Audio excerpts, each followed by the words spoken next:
All right, let's do a couple of testing runs. Let's see if everything is working as it should be.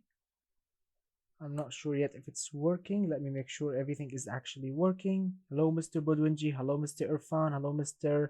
M3. Mr. Neres. Hello, all.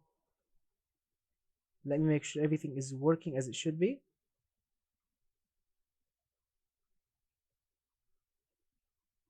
Because it looks like it's not really working. Is it working? Is it not working? I'm not really sure. Can you guys hear me? Can you guys hear me? Can you guys hear the volume and everything? Could you please verify that? Ah, all right. So everything is working as it should be, but apparently it's not really showing on my phone the video. So what are you seeing right now? Is it still stream starting soon? Ah, here we go. It's working because yes, it was the app on my phone. It wasn't really working. All right. So hello, Mr. Lorenzo, Mr. M3 Group. Hello, Mr. Irfan, Mr. Bodwin G, Mr. Neres. Hello, Mr. Patata. Hello, guys, and thank you all for joining the testing video for the Toge challenge. Now, I've been having some issues with the testing for the Toge challenge because, as most of you knows, as most of you already know, to the Toge challenge or the Toge basically racing was done or will be done, of course, on like a Japanese map, basically a mountain map of some sort, and they doing cornering on a tight road and all of that. So I found a couple of maps, but unfortunately, those maps are not really what they call them, you can't really drive them using the time trail map.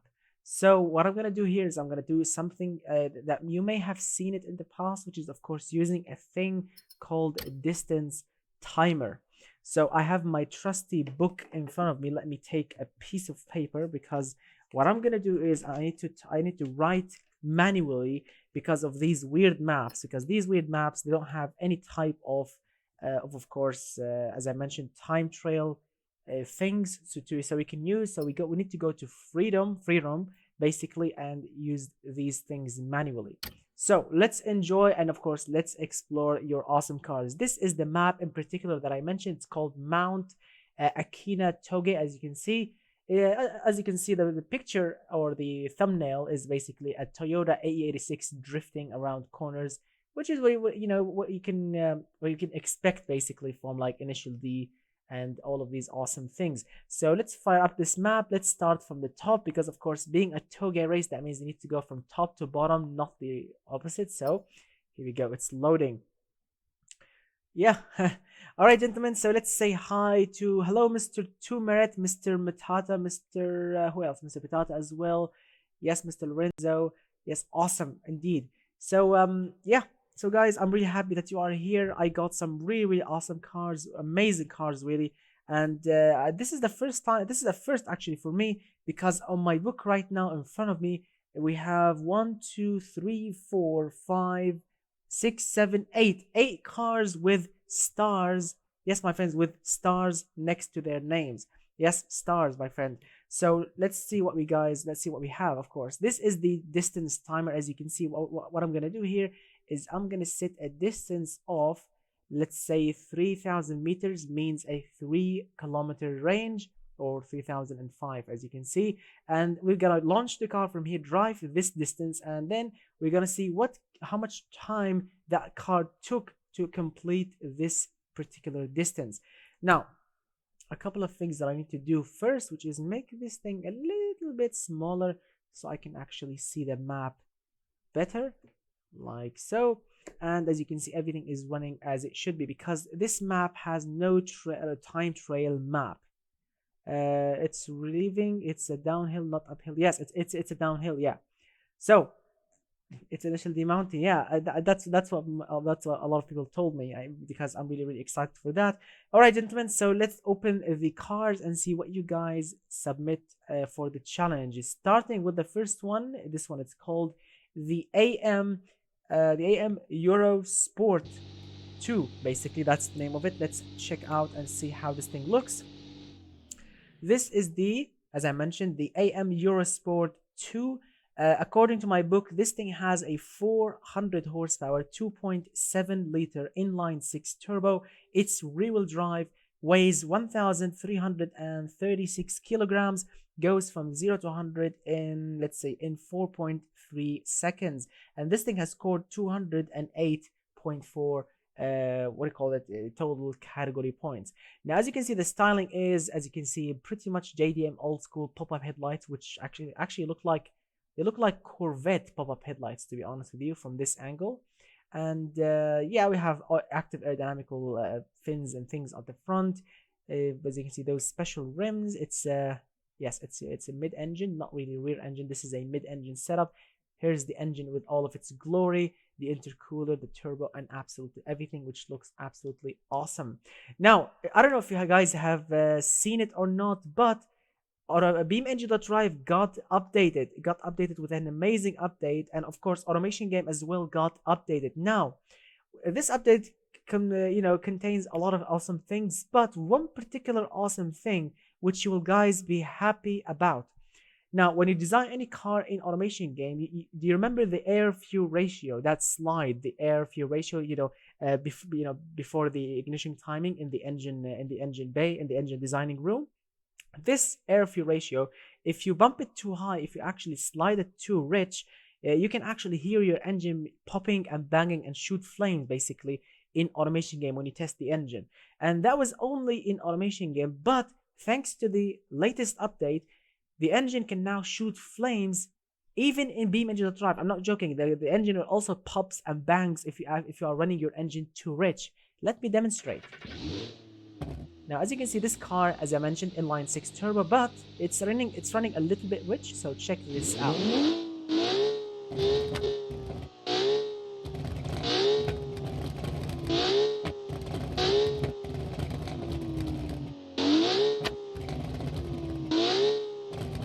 Now, obviously, this thing is running with a single exhaust pipe, but the creator obviously, installed another fake one. As you can see, this is basically fake. This is connected, so yeah. Yep, I promise you, I didn't touch the cars. I just exported them from Automation Game to BeamNG, and that's it.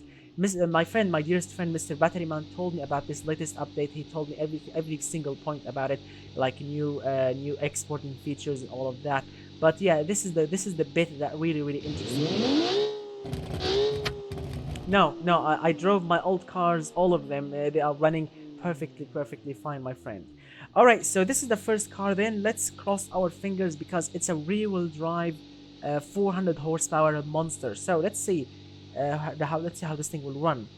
Here we go. Let's take a brave pill because this track or this map actually is not really easy to drive through. I need to remember the corners and, well, let's see. Here we go. 3, 2, 1, and here we go.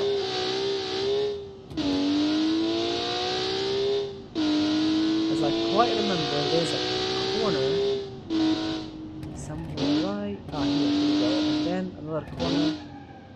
Oh my god. Whoa! Alright.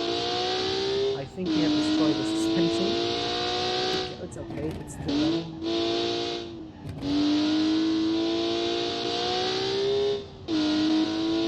There we go, another tight corner. Whoa! Obviously, that wasn't really professional. It's really a difficult map, especially with this car. I mean, I drove here with the prize car. The prize car was... a lot simpler than this. The car feels heavy. The brakes are not really as sharp as the prize car. Oh my goodness. Nope. Let's try again. This is why I wanted to do it live stream so I can show to you how difficult this thing is. I've been practicing but with the prize car. The prize car is a lot grippier than this. So let's try again quickly. So yes, it may take a while to finish all the cars, but I'll try my best again because this car feels heavy. Being a 400 horsepower car means it's in the second family or the second class. It's not really a lightweight class, but there we go. There's a corner here. That's why in the rules video. That's why in the rules video I said you need good brakes, because this map definitely needs good brakes. The brakes are rubbish. Yeah.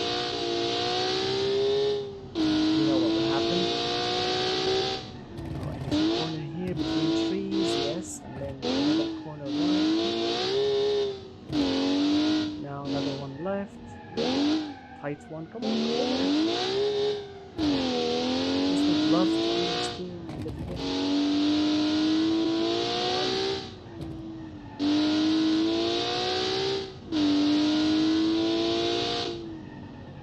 Yep, there is a tight one here.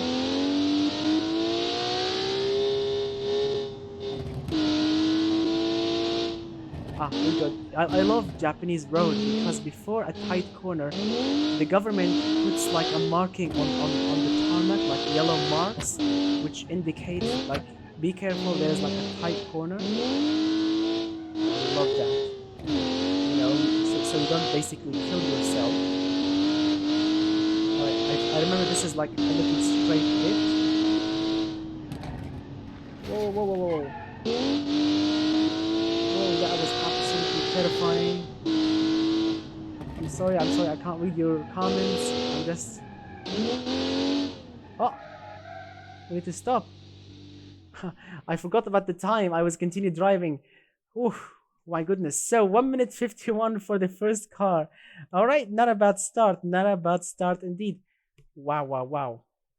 All right, so let's see some of your awesome comments first. Are you using a controller or a steering on this particular testing? No, I'm using a controller. I've been practicing lately a lot.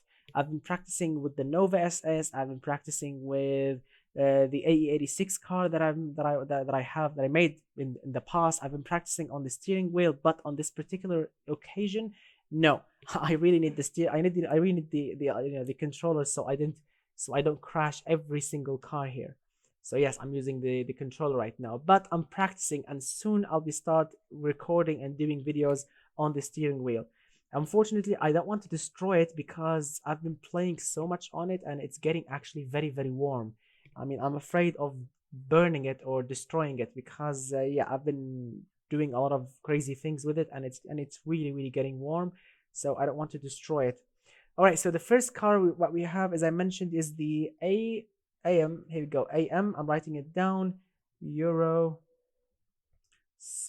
Here we go, Eurosport, and this thing scored. Here we go. Yes, this is the first car. Yes, this is the first car, Mr. Jurika. This one did 1 minute and 51.627. Here we go. I wrote it down so we can see which car will actually win at the end. All right, let's get back to the base and select the next car. All right, a lightweight beast. All right, here we go. This car is one of the light beasts indeed. Here we go. So the previous car was a bit heavy because it was 400 horsepower, and now of course, as you can see, this is a light beast. It's called the Anvil Autumn. Yes, I think how am I need to say it in like in American accent? Autumn. Yes, the Atom. That's how they say it, the Americans. So the Anvil Atom, Guilty Carbon Pack. That's the name of it. 200 horsepower inline 5 turbo. Sorry, no, 200 horsepower. 200 horsepower. What is it? Inline 3 turbo. Wow, 200 horsepower inline 3 turbo. It's a how many cc is that?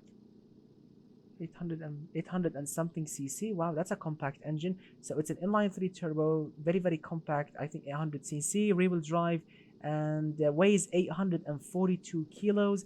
Goes from 0 to 100 in 4.9 seconds. So it's a tiny engine, and it's turbocharged. It's rear-wheel drive, making 200 horsepower, and it's really, really sweet. As you can of course. I saw the title. Yes, I can't change it right now. Maybe later. So as you can see, look at this. Check out this awesome beast. As I mentioned, it's called the Guilty Carbon Pack. As you can see, we have some carbon fiber fixtures. I mean, using them will not really break the rules because they are like cosmetic carbon fiber. I'm not gonna judge that. As you can see, it looks absolutely sweet and little, very, very compact and very sweet looking car. Look at that, great attention to details, beautiful looks, and of course, carbon fiber everywhere. Yes, the timer, I don't know if you have seen it, this is a timer. Here we go. So the previous car, I already wrote it down on my book. It did 1 minute 51. Let's reset the time. Here we go. Yes, coffee break indeed, because it reminds me with the cappuccino. Here we go. So let's write the name down first, so I can write the time after we finish. It's called the Unveil Atom. Here you go, Unveil Atom, and let's begin. This is a rear-wheel drive beast, 200 horsepower. Look at that! Wow, listen.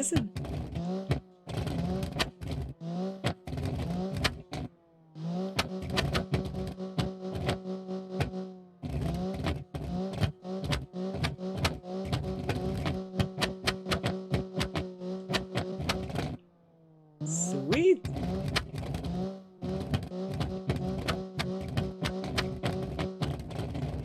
Wow. Here we go. 3, 2, 1.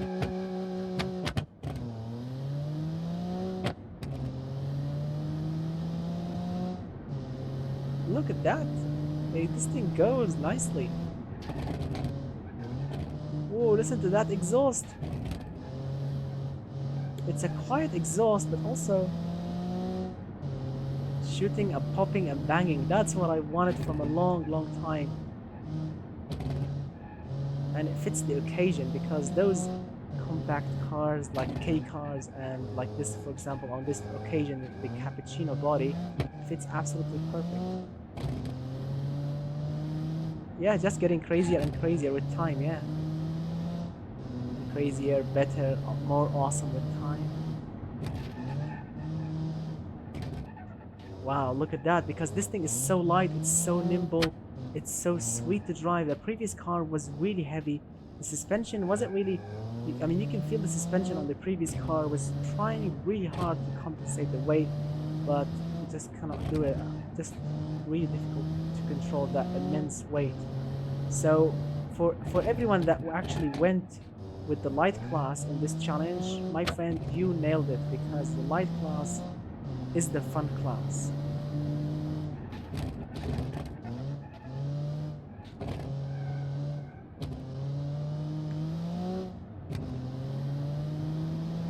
Yeah. Whoa, that exhaust is just sweet. I mean, this thing may not be the fastest car here, but it's definitely very, very fun.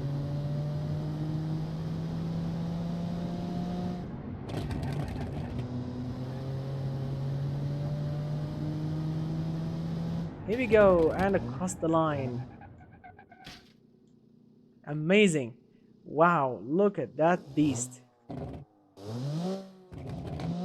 I love this thing.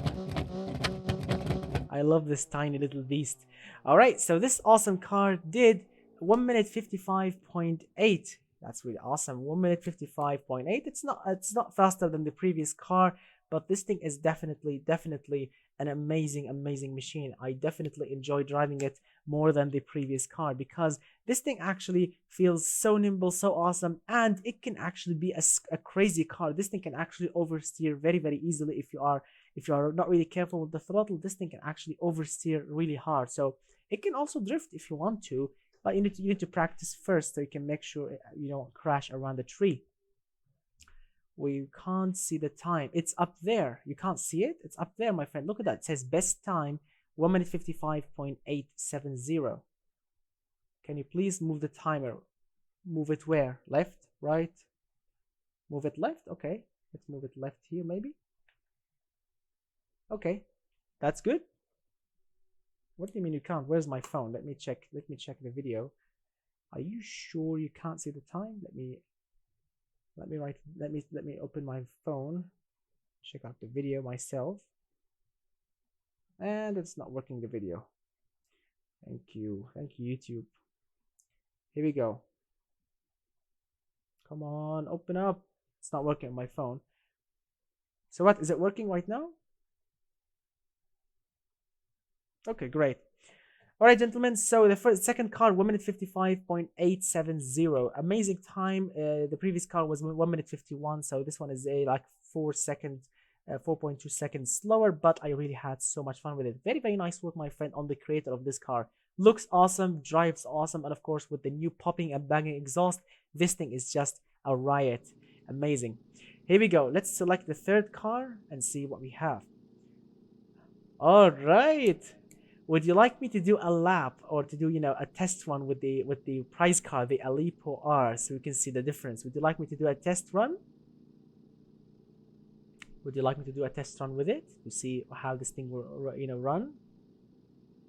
All right, here we go. Mr. Jerica says yes. Mr. Patata says no. Test AME. All right, after this one, I need to see how much time this thing will take. All right, here we go. Let's reset the time. Here we go. Obviously, this car is running with a tiny V8, 1.7 liter V8, making 200 horsepower, 10,000 RPM, and it's all-wheel drive. So,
All right, so 1 minute 51.045, or you can say 1 minute 51, which is actually faster than both cars that we have tested, faster than the first car by half a second. So 1 minute point 51.0. That's really, really awesome, or 0.045. What do you think about the price car, guys? What do you think about it with its V8? And I mean, you can actually get faster than this. I remember going around actually 1 minute 48, on a test run before this, but I don't know, I got a little bit panicked. But yeah, you can actually get a lot faster than this. So what do you think about it? And let's see what we have next. Obviously, this car was done on an older automation version. As you can see, no popping and banging from the exhaust, and we still have this carbon fiber error, which turns into blue those intakes for the engine. But yeah, it's really awesome. Here we go. So let's see what we have next. Hello, Mr. Tiago Bello. Hello, my friend. Thank you for joining. You know the car is awesome when Nishar said, "Don't say it, nothing." Yeah, looks like the prize car to me. All right, good luck. All right, gentlemen. The next car is, as I think it's a monster, basically. I think this is the AME. Yeah, this is basically a monster. I mean, God be with us, because this thing is gonna be really, I don't know, maybe really difficult, maybe really easy. Who knows? I've been practicing. Yes, I've been practicing, and I don't know, but I got a little bit panicky. I've been practicing with the prize car. I did actually a much faster time than this, but Yeah. So let's check out this awesome beast here. Basically, this thing it's called the. Let me make sure that let me make sure that I'm actually pronouncing the name correctly. Ah, here we go. So this thing it's called the AME. Um, what? I don't know how to pronounce it. The Inazuma, the Inazuma Sport, I think. So this thing is running with a 491 horsepower. Yes, 491 horsepower, 2.5-liter inline 5 turbo. Its rear wheel drive with that horsepower weighs 1,351 kilos, goes from 0 to 100 in 4.3 seconds, and scoring 192.6 total category points. Yes, that is absolutely correct, Mr. Two Merit. This thing comes straight from Need for Speed with the wing and the decals and everything, which is not really a bad thing, because in the 90s, like late 90s, early 2000s, this type of cars, this type of styling was very popular back then. And the VIP judging team asked me if they should actually disqualify or keep, cars with a little bit, ricey looks, or Need for Speed looks, and I told them it's okay, because it's period correct to put these type of modifications on these cars. Yeah, even if the car has traction control, I always turn it off. But so far, no traction control car is here. I would like to know how this car has the lowest has a lower TCP than my own. I don't know. Because the final results are a lot less. The final numbers are a lot less. That means less TCP. Here we go. So let's see how this thing will run. Here we go. Traction control off. Who cares about it? Let's see if the exhaust can pop and bang here as well. Yep. It's okay. No, I said ABS and up. I said ABS and up, but no less than ABS, my friend. No non-option. Because I don't care about the traction control. I just turn it off. So if you put traction control of your car, the car will cost you more. Why do you want to put traction control on your car? Because it will cost you more money in automation game, and I will turn it off anyway. I'm not gonna use it. So why do you want to spend the extra money on a traction control and I'm not gonna use it? So yeah, he unfortunately spent that time and engineering and money on the traction control system, and I just turn it off. And yeah, true, you can get better TCP, but also you can spend a lot of money. So let's see if we can do a burnout, because we obviously have the horsepower. Yeah, we can definitely do a nice burnout.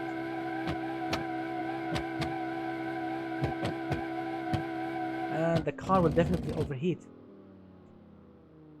I said, my friends, if you actually paid attention a little bit to the testing video, I said ABS and up, but don't go with the non-option. That's what I mentioned in the rules video. ABS and up, but no non-option. Here we go. The time has reset. Let's drive this thing. 3, 2, 1.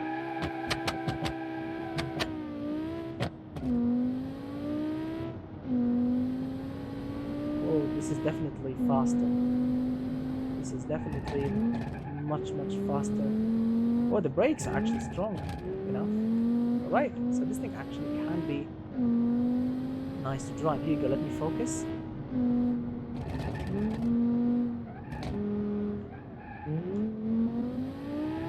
Whoa, the engine is too strong. I need to be careful with the of course the throttle.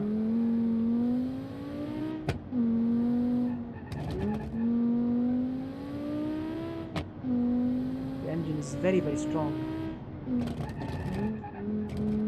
But when the turbo kicks on, oh my goodness, hell break loose.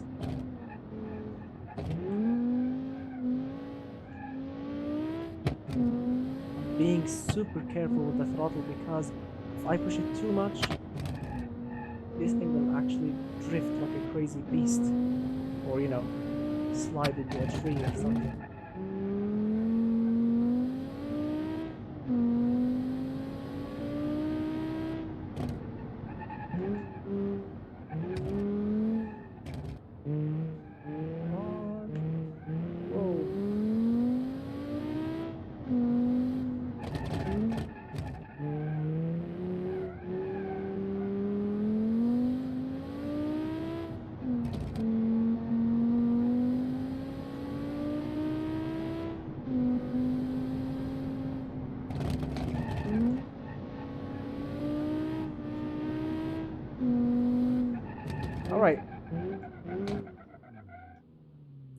Wow. Absolutely awesome. Absolutely, oh, absolutely amazing. Mr. Patata, Mr. Patata, my friends, that's what happened when people skip the rules video. That's what always happen when people skip it. People sometimes they just shout me, why you didn't write it? Because my friend, you need to watch the video. Sometimes I say important things in the video and I forgot to mention in the description. That's why the video is important. A lot of people just skip the video and do a car according to the description, and then they say, why did you say that? Why did you say that? I said in the video, ABS and up. Don't go with the non option. Yep, I said that in the video. So if you haven't watched the video, so yeah, that's not my problem, my friend. So this awesome car, he scored 1 minute 51.5, which is faster than every car that we have tested. It's not really faster than the prize car, but it's faster than every viewer car, every participant's car that we have seen so far. So let's say this thing is called the AME. The AME, I'm gonna call it in what? Inazuma, yes, Inazuma Sport. Scoring, here we go, 1 minute 51.500 or 512. All right, that's really awesome. So far, the quickest viewer time, yes, is held by this awesome beast here. Yes, I know this thing can be actually a little bit faster with a better driver than me, because I was really scared of using the power of this engine. This thing is really powerful. I mean, if you push the throttle a little bit, you know, or if you make a little mistake, this thing can actually easily slide and crash into a tree. But I really love driving this thing. It feels very dangerous. It feels really fast. It feels like a Need for Speed car. I mean, really, it feels like a Need for Speed car. It sounds the same. It shoots flames. It looks the part, and it is an absolute awesome beast. And look at that. We have the Japanese flag on the side, and I think this is like the name of the driver, you know, or the creator maybe. Absolutely awesome indeed. So very nice work. What do you think about it, my friends? I would love to know, what do you think about this AME Inazuma Sport thing, which is an absolutely beast in every single way. Look at the attention to details. I love those decals. Look at the lines, the vents. Look at that. That's a pure Need for Speed love. All right, let's get back to the base and let's see what we have next. The driver name, I think, yeah. All right, here we go. So let's see what we have next. The next car. Oh, this is a special car. Now, guys, if one of you guys can speak Japanese, I would love your help.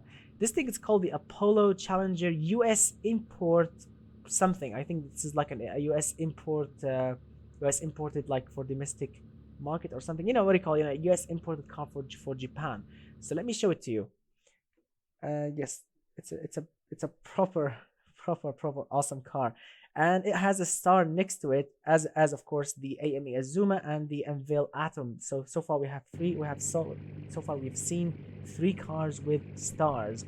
Now this awesome car here, as I mentioned, it's called the Apollo Challenger US Import car.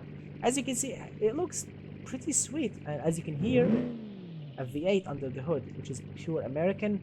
And the reason that I asked for your Japanese skills, because what is this on the side? That's what I want to know. What does this mean in Japanese? Yeah, that's what I really want to know.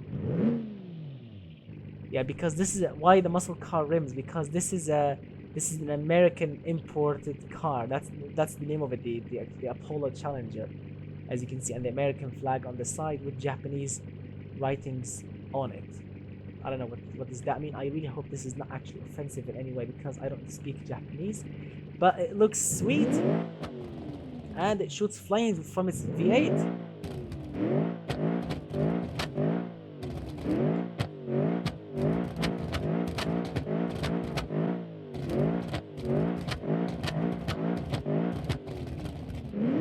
Sweet.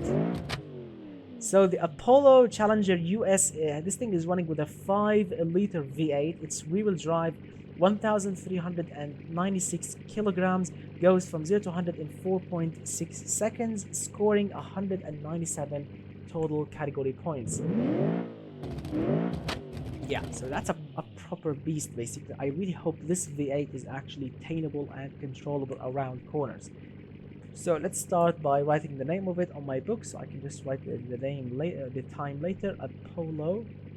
Here we go. Apollo Challenger. Challenger. Here we go, and leave blank space for the time. Here we go. So let's see how this thing will run. We have nearly 400 horsepower, around 395 horsepower. That's awesome. So let's see. 3, 2, 1. Wow. The new update is just brutal when it comes to flame shooting. So the acceleration is really awesome. Let's see if, because I mean, no offense, but American cars don't really handle that well, especially like stock factory cars. But let's see if this thing actually can handle. I mean, the suspension or the dampers actually feels soft, but this thing actually is gripping, and the brakes are not really that bad. Yeah, it's actually gripping, but it feels comfortable. It's very comfortable. It sounds good. Shoot flames. Looks good. It's not really scary to drive. I'm actually very comfortable driving it. Live axle again. Yeah. Really, is it live axle? I would really love to check it after the race. If this thing is running with a live axle, or a solid axle, this thing is gonna be absolutely a riot.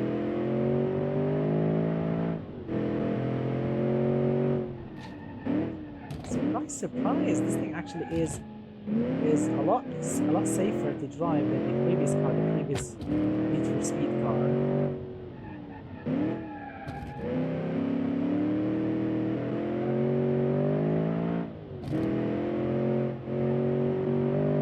I'm not saying it's super easy to drive, but it's a lot easier than the previous car. Hello, we have a new subscriber. That's really awesome. And across the line, oh my goodness, check it out. The American boy with its fading brakes. 1 minute 49.9, which is faster than all the viewer made cars. That is absolutely sweet. Whoa, that is absolutely awesome. Look at that. So the Apollo Challenger, an American imported car, which was tuned maybe in Japan, and it looks absolutely like an awesome yellow, bumblebee from the 90s. It's an absolutely a beast. Look at that. 1 minute 49.946, which is so far the quickest time that we have here. Amazing. But being an American car, especially a 90s American car, as you can see, this thing can overheat very, very quickly.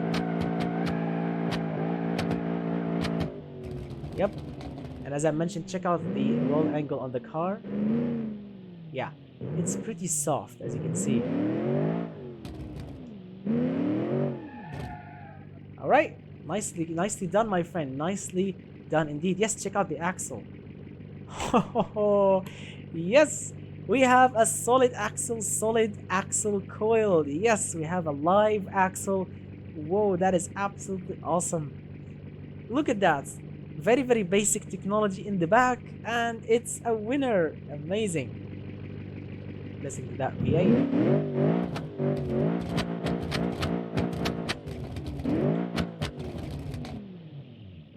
All right, let's get back to the base. Very, very nice work, my friend, indeed.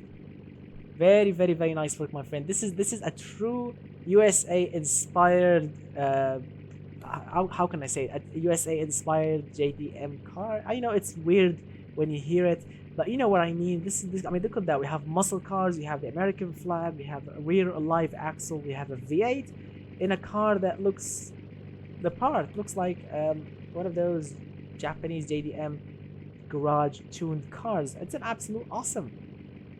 It's an absolute awesome indeed. A very, very nice work, my friend. That's an absolutely awesome combination. Amazing. How's the distance timer called? This is the name of it. It's called distance timer. This is the name of it. Distance timer, my friend. This is the name of it. Yeah. Affordable, very affordable, yeah. All right, gentlemen, so we finished from the Apollo Challenger, which was a riot, as you can see. Now, of course, we have, no, these cars are like my cars. All right, here we go. So the next one, it's called the Catan, what? Rampante, Catan Rampante. I don't know, let's open it.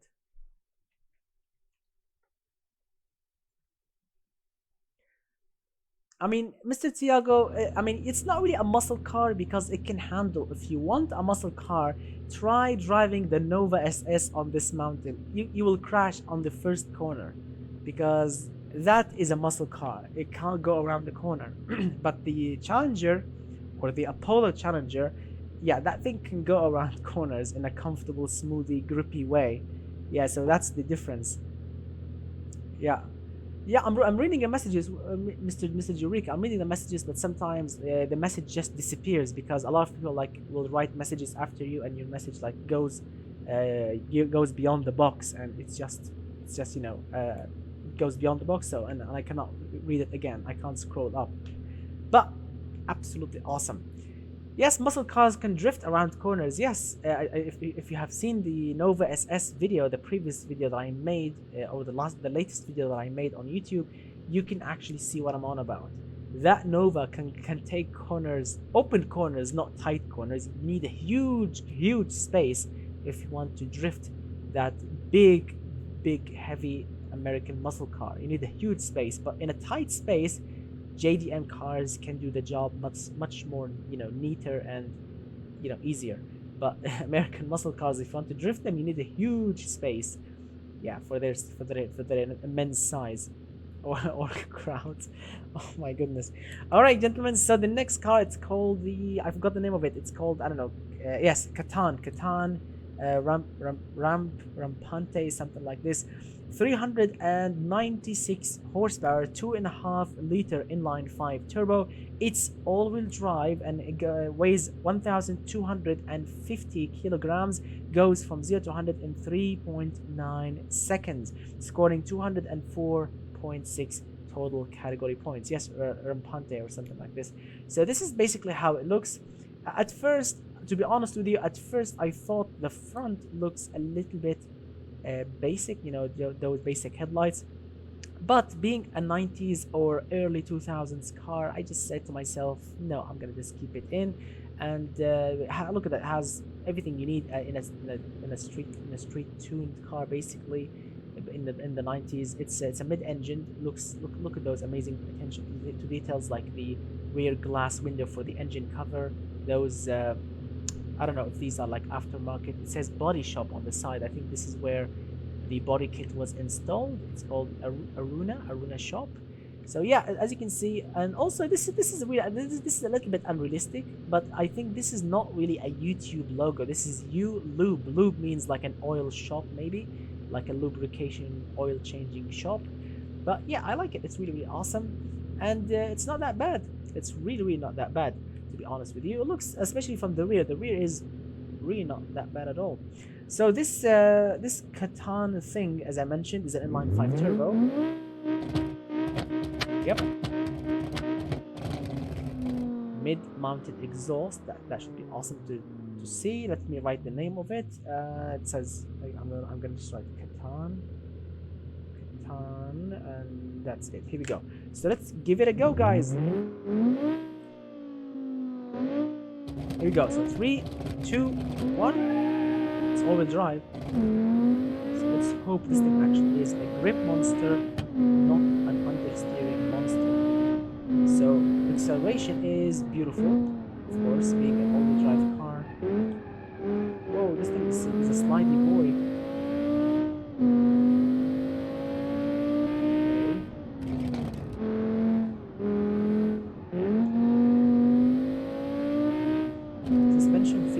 Again, soft and gooey, but it's working. It feels sporty at the same time.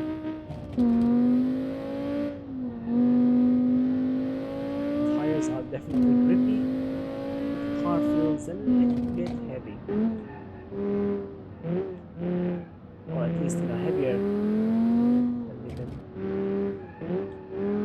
than some cars that I've driven. Here we go, taking the corners neatly.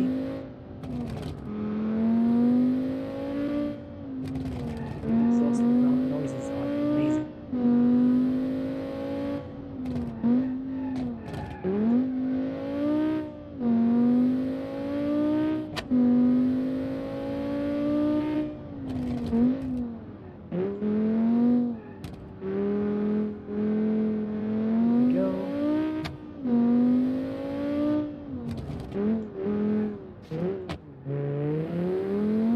Brakes are definitely strong. I like that. I like strong brakes on a sporty car.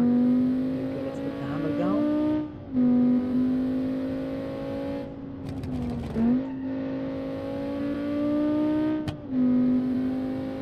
Whoa! Whoa, whoa, whoa. Let's check it out, guys. 1 minute 46.652. Oh my goodness, this is actually a beast. Wow, wow, wow, wow, wow, indeed. 1 minute 46.652, which is the quickest time so far, the quickest time so far that we have seen done by this Catan car. Wow, this thing actually felt like a proper car, to be honest with you. 1 minute 46.652. And yes, I understand that when you told me that you couldn't see the timer because it's hidden behind this red banner. Yes, and when I'm playing BeamNG there, I can't see the red banner. You can only see it on the video. Yes, that's why when I moved it to the left, you can actually see the timer now. Yes, okay, I understand now. But yeah, it's a very, very, very fast and awesome time. I really like it. This thing actually is a riot to drive. It may look basic from the front or a little bit boring from the front, but it looks nice from the back. And with this Need for Speed Underground 2, of course, a wing on the back, and with the power of the inline 5 underneath, this thing actually is a riot to drive. They felt a little bit loose on some corners, but the brakes are very strong. The grip is phenomenal. Very nice work, my friend, indeed.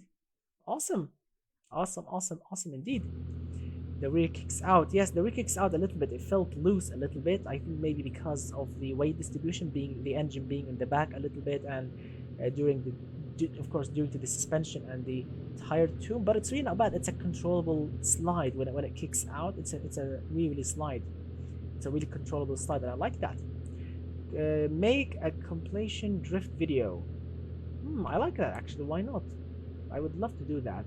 I already have the Mitsubishi Starion, which is a very, very awesome and controllable drift monster. I have the Nova SS, which is, I mean, it's not really a drift car, but it slides like a beast, and power slides like a beast. I don't know what else they have. I have many, many awesome cars, but a lot of people complain that they suggest that I should do rear-wheel drive videos, not all-wheel drive drifting videos. Are you going to do a Christmas special challenge? Of course. Oh yes, of course. And I'll be, of course, doing the challenge myself, unless, of course, some awesome guy sponsors his own challenge, like Mr. Bendake, because this challenge that you are participating in right now was sponsored by Mr. Bendake. He sponsored his challenge by subscribing to my Patreon page, and if no one subscribed in the making challenge tier, I'll be making the challenge myself on Christmas. So it depends. If you have a crazy challenge idea you want to make on Christmas, you can sponsor it by subscribing to my Patreon page, or of course you can wait for my crazy idea, because I have some crazy ideas that I'm gonna, of course, be picking one of them for the Christmas special challenge. So it's up to you. Here we go.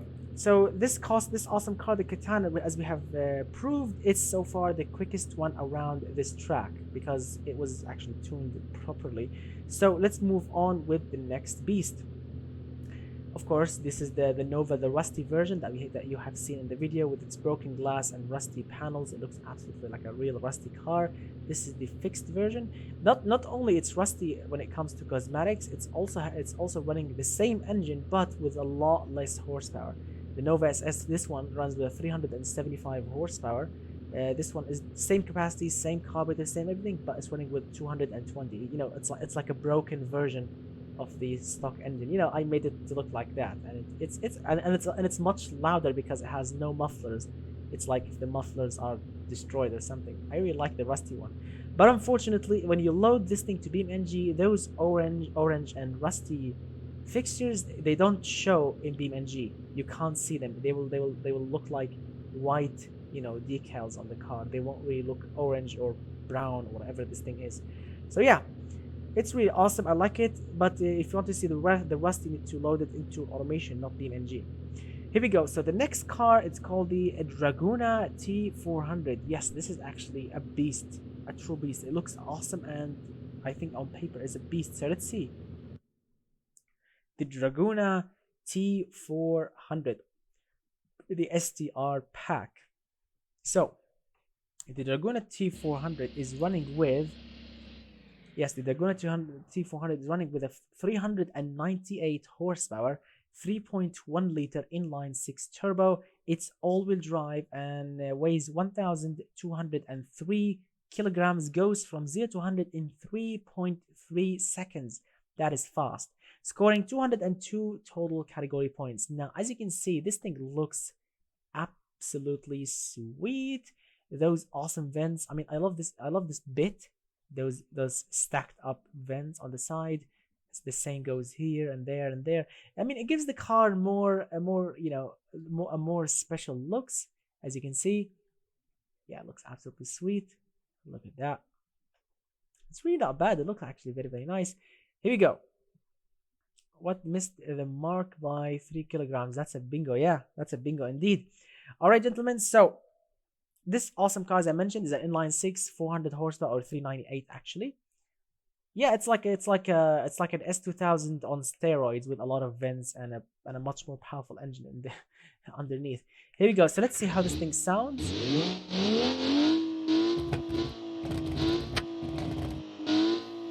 A lot of people went with a high or you know, with a high air fuel ratio, or you know, a rich air fuel ratio. That's why all the cars basically are shooting flames.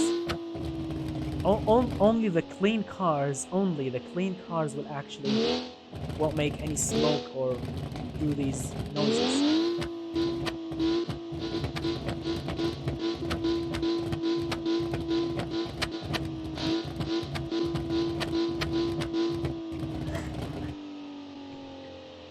All right, here we go.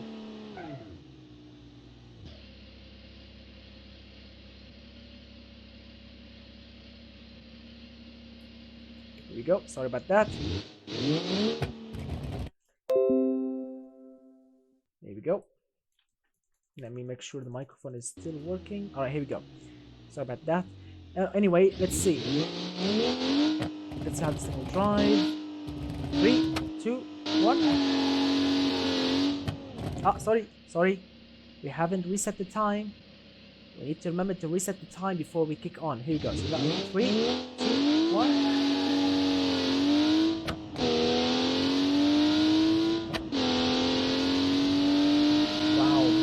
Amazing acceleration.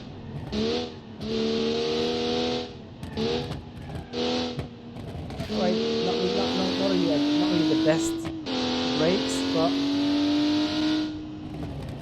not really the best grip, but it's really awesome.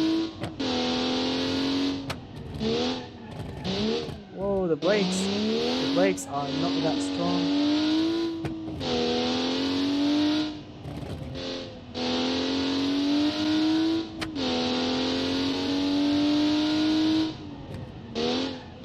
Are not really too strong, unfortunately, but the grip is nice.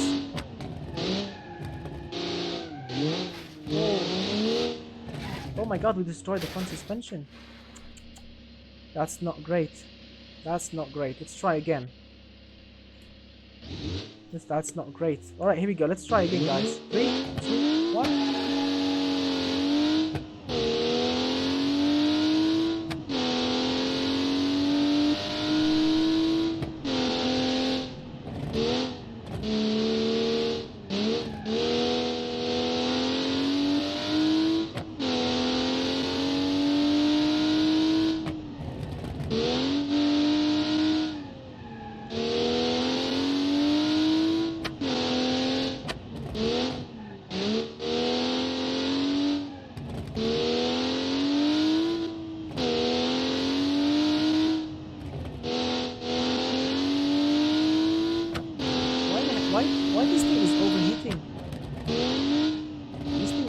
This thing feels like my grandfather's car when he actually put the throttle, when he smashed the throttle. This thing overheats the same way. You can actually see the temperature gauge increasing.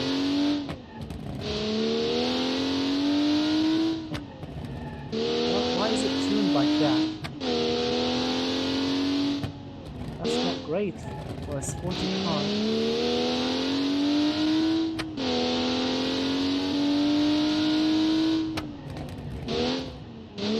Stop! Brakes.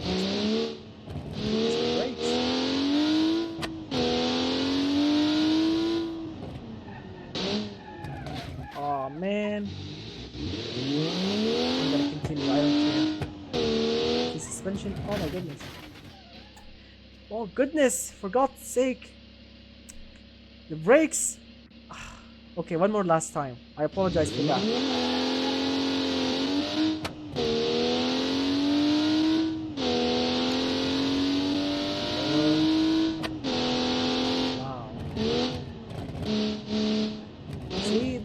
Why sometimes testing video takes too long, because cars just crashing and crashing and crashing.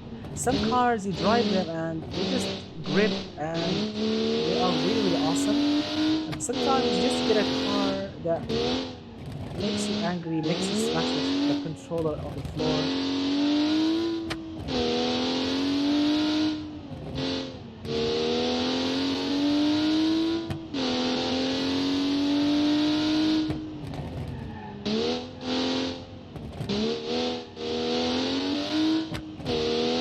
Sorry guys, I'm not reading your comments because I'm really focusing on driving this thing. I'm catching it for the third time.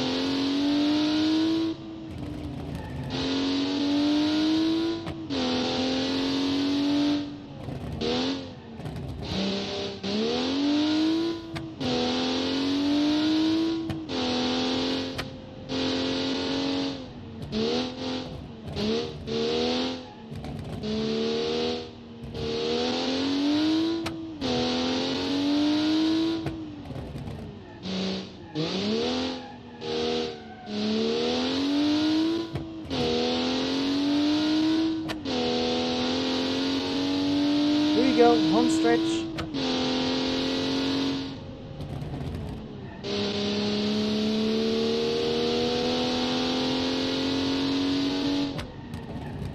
Whoopsie. No, I don't care because we did 1 minute 45, because we did 1 minute 45.8, which is also the fastest time that we have seen so far. Now, this car actually can grip. This thing can grip really, really nicely.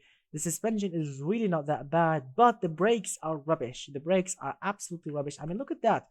The creator of this car, look at that. The creator is actually running huge discs up front and huge discs on the rear as well. I don't know if the creator actually went with, like, I don't know, 50-50 brake distribution, 50-50 power, or brake distribution or brake balance. But the brakes really feel very, very, very, very weak. I mean, this car, it's not really super heavy. It's actually a light car, not the lightest category, no. But this thing's supposed to be a very, very nimble and awesome car.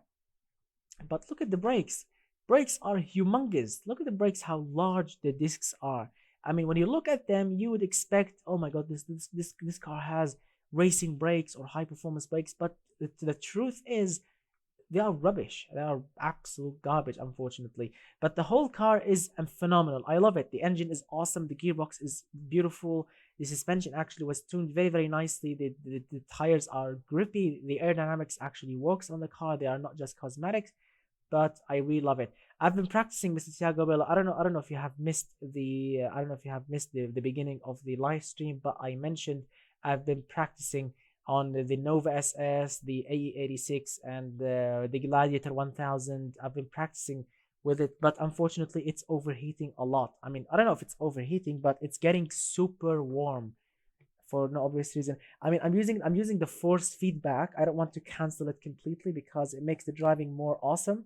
But yeah, with, like, if I was driving on it for like an hour or so, it gets really hot. I don't know, maybe because of the heater running inside my the bedroom, because I'm using it in my bedroom. So maybe because the heater is on, but it gets really, really, really hot. And I'm afraid of burning it. I'm afraid of destroying it. All right. So this awesome car, as we have mentioned, ran 1 minute 45. So let's write it down before we lose the time. So I like the name, by the way, Dragoon T400. This thing ran 1 minute 45.873, which is the quickest time so far. So if this car can keep its title, this thing can be the winner so far. Who knows? Maybe another car will arrive and destroy the time. All right, gentlemen. So we have finished from the Dragoon, and now of course let's move on with the next beast. So the next beast that we have here, here we go. It's called the FPE Rienza. Yes, FPE Rienza, which is a wagon or a station wagon. Let's see. Look at that. So this car here is running with a clean engine, no popping and banging from the exhaust. Nope, nothing. A regular exhaust. So this station wagon, as you can see, it's called the FPE Rienza, 301 horsepower. I don't know why 301. I mean, this car is running in the 400 horsepower category, but you know, the creator wants 301 horsepower. 2.5 liter boxer 4 turbo. It's all-wheel drive. It weighs 1,380 kilograms. Goes from 0 to 100 in 6 seconds, scoring 205.3 total category points. Hello, Mr. Aziz. Hello, my friend. Thank you for joining. I know you're busy, but trust me, try hitting the clutch before you shift. It reduces the time. Really? I mean, I don't have any extra buttons, unfortunately, on my controller to assign the clutch, but maybe I'll try it in a practice lap soon. Yeah, why not? Thank you for the awesome tip. Yes, that's correct, Mr. Tuma. Big Subaru vibes. Yes, and look at that. We have the hood scoop from, of course, the Subaru. And yeah, it's not really like a Subaru, but we have the golden rims, we have the scoop, we have the Boxer 4 Turbo. Where is it? Here we go. Boxer 4 Turbo underneath, as you can see, and the all-wheel drive system. So who knows? Maybe this thing actually is a riot to drive. But let's see. Here we go. Let's reset the time first. Always to remember to reset the time. Here we go. Let me write the name of it. FPE. Here we go. Let's see. 301 horsepower. 3, 2, 1. Look at that. We have no thermals. No thermals whatsoever. Same problem like the Nova SS. Some cars can be exported with thermals. This one is one of the cars that has no thermals whatsoever. I don't know why. Wow, this thing actually is surprisingly feels like a comfy family station wagon with like an engine with a bigger turbo or a tuned engine up front. Suspension feels completely stock and sporty at the same time. Sweet. And the brakes are surprisingly not bad. Not bad at all. Engine is really not bad. 4-cylinder boxer engine, but the roll angle is a bit too large for me. But being a family car, you would expect that.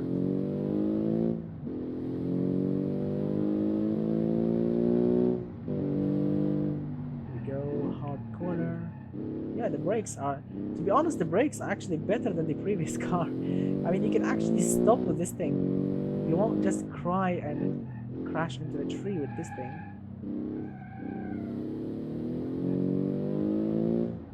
But yeah, it feels weird. That's correct, yeah. And it can understeer a little bit. If you lay into it really hard, it will understeer, so Here we go, coming up to the here we go, and across the line doing. Look at that, the brakes actually started to fade at this point. So this thing did 1 minute 53.674. Yes, being a 300 horsepower station wagon, and to be honest, guys, I'm not joking. This car is running with 5 seats. This car is running with the proper, you know, station wagon interior. It's not just, you know, 2-seater racing station wagon. No, this thing is actually running with a proper interior, proper, you know, station wagon interior. So it's not really a light beast. It's actually a comfortable and sporty beast. 1 minute 53, which is not really a bad time. It's actually a respectable time. So 1 minute 53.674. Very nice work, my friend. Indeed, that's a proper station wagon. It's not really that bad. Let me check my phone. I don't know. It vibrated for some reason. Let's see, who's that? Someone sent me. Who are you? Someone sent me. Oh, who's that? No, I don't know you. I don't accept friends requests from new people. All right, so here we go. Let's continue. I love it. It's a proper car, and as we have seen, we have the Subaru vibes everywhere: the golden rims, the vents, the engine, the all-wheel drive, and it drives surprisingly very well. So kudos, my friend, on the car. That's actually a properly tuned station wagon. Very nice work, my friend, indeed. And look at that, on the side we have the word fork.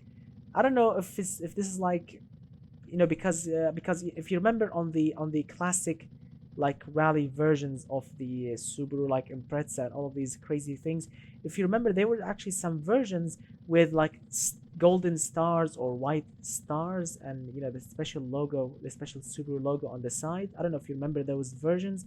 I don't know if this is like resembles the same thing or not, but it's a proper thing. I like it. I genuinely like it. Here we go. Let's try the next beast. It's like spoon, but it's fork. Ah, the spoon. You mean the tuning company? Ah, that explains it. That explains it. Yeah, Spoon. I remember this company Spoon from Gran Turismo 4 on PlayStation 2. I loved their S2000 car. Yeah, they had like a blue something, blue turquoise something, S2000, Honda S2000. Spoon. Yeah, I love it. I loved it. All right, gentlemen, so we finished from that awesome station wagon, and now it's time to test the next car, which is called. All right, now I need some time to pronounce this. It's called the Hashimoto Keke Ricky. I don't know. I really hope this is not an offensive name. I really hope this is not offensive. The Hashimoto Keke Ricky. All right, let's see. Hashimoto Keke Ricky. Sounds funny. I really hope it's not offensive. But let's see. It looks awesome. Yeah, because it's definitely, this thing definitely looks awesome. Because first of all, it took the creator, I think, a very long time to create. Because I mean, look at it. Let me disable these things. We have 2 seats inside. We have the dashboard, the steering wheel. We have the appropriate interior. Look at the engine hiding behind the seats. Awesome. And of course, the great attention to details everywhere. Like look at the headlights. Yeah, very bright, very sweet, amazing looks. And those like Testarossa side grooves from the Ferrari. That's really sweet as well. Taillights, indicators, reverse lights. Beautiful. It looks actually very appropriate. So this Hashimoto Keke Ricky thing is, oh, this is actually a light monster. This thing is running with a 200 horsepower, 1.2 liter inline 6 turbo. It's rear-wheel drive, weighs 996 kilograms, goes from 0 to 100 in 5.1 seconds, scoring 200.2 total category points. Wow, yes, I remember when I saw this thing for the first time in Automation Game, I thought this thing was running like a V12 or maybe a flat plane V8, but it's running actually a 1.2 liter inline 6 turbo. So yeah, that's very special. Anyway, so let's see how this thing will drive. Let me reset the time first. Let me write it. Let me write the name down. Write its name down on my book. Hashimoto Kiki something. Here we go, Kiki. All right, I'm ready. Let's see. Here we go. Yep, a rich engine.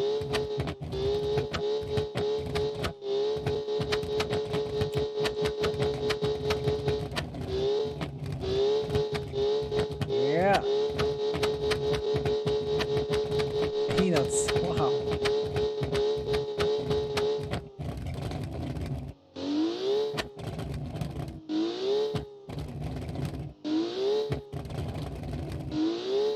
Oh, listen to that.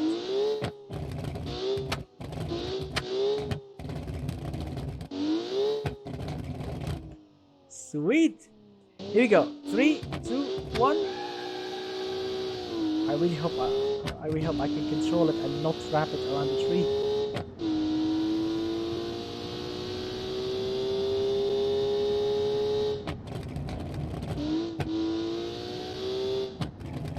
I think the creator is not running a catalytic converter. A lot of people ignored the catalytic converter, so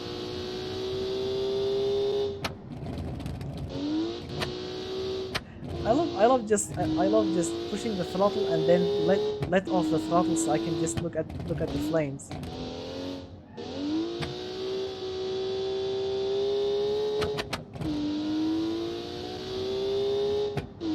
Yeah, sounds yes. When it backfires or when it shoots flames in a constant way, it sounds like drums.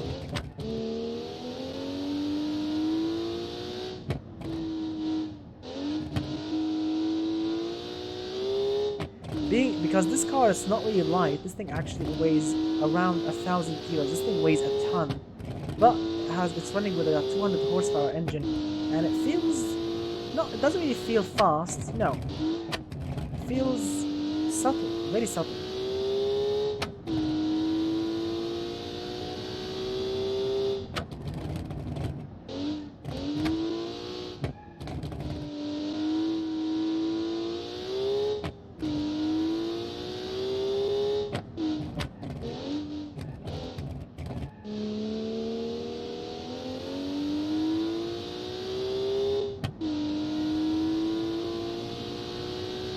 Go.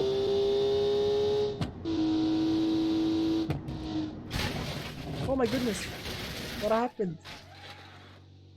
Thank you, Automation. Thank you, BeamNG. Thank you so much, BeamNG. I don't know, sometimes the game just freezes for a moment. Sometimes I don't know if this is like a problem with my CPU maybe or something. I don't know, because I'm running a fresh version of Windows. But I don't know, it's been happening with me very constantly, which is when I'm driving, suddenly the game freezes. And then I don't know, because I was putting some input on my control. I was like giving it some steering input, like left, right, something like this. And when the game freezes, it takes all of these inputs together, and when the game unfreezes, it executes yes, I'm not joking, it executes all of these inputs together at the same moment, so the car shoots left and right or makes a crazy thing. So I don't know if this is like a CPU related problem or like a GPU related problem. I don't know, but it's been happening with me after I reset my Windows. It's been happening with me constantly. On the Nova video, oh my goodness, on the Nova video, the video that I made for the Chevrolet Nova SS, because I've been, what I did is I laid out some obstacles. I don't know if you have seen it, the parking lot on the racetrack. The parking lot on the racetrack on the West Coast map. Oh my goodness, there is a parking lot, and there is actually a little track on it. And you can lay some obstacles to drive around them or something. So I laid a couple of Christmas trees and some obstacles and barrels, to make it more real. It took me a while. It took me around half an hour just to put those obstacles correctly. And then I pressed the filming button. I started to film. And then every time that I get around or close to the Christmas tree, the game does this crazy thing, this crazy freezing thing. And then when the game unfreezes, I just smash into this Christmas tree with a massive American heavy car, basically from the 70s, with all of this massive size smashing into a Christmas tree. I mean, it looks awesome, it looks funny and awesome, but you know, I had to refilm the same area, so I had to reset the lap again and start drifting again and again and again until finally I ended up with a clean film. Here we go. No problems here. Here we go. So 1 minute 55.496. I'll have to say, I mean, if we actually you know forget the crash, this thing actually is not really that bad to drive. It feels grippy. It feels very subtle. But unfortunately, thanks to maybe my computer, maybe thanks to BeamNG, I don't know, one of them, thanks to that error, we crashed it like a peanut, which as the creator name said so. But yeah, I really love the looks of it. I mean, the creator obviously spent some time making it. Putting the seats inside it is not really an easy job. It's a very difficult job. Also, the same thing goes to the dashboard and those clear windows. Those things are definitely not easy to do. Very difficult to do. And obviously the creator actually made them. Look at the amazing attention to details. Look at that, the Keke Ricky badge on the rear. Look at that. It looks absolutely magnificent. I mean, really nice work, my friend. Indeed, this thing is definitely beautiful. Yeah. Yeah, they are. Yeah, of course. I know that. Yes, there are some trickery things on the. Yes, I know. Yeah, that thing on the front. Yes, you can actually see it. But yeah, very nice and sharp eagle eye. Yeah, a lot of people will think this is like a tree shadow. But yeah, because the creator of it made a little mistake, which is he didn't actually hide it correctly. But it's functional. I like it. This thing needs some attention, and it will be absolutely a brilliant car.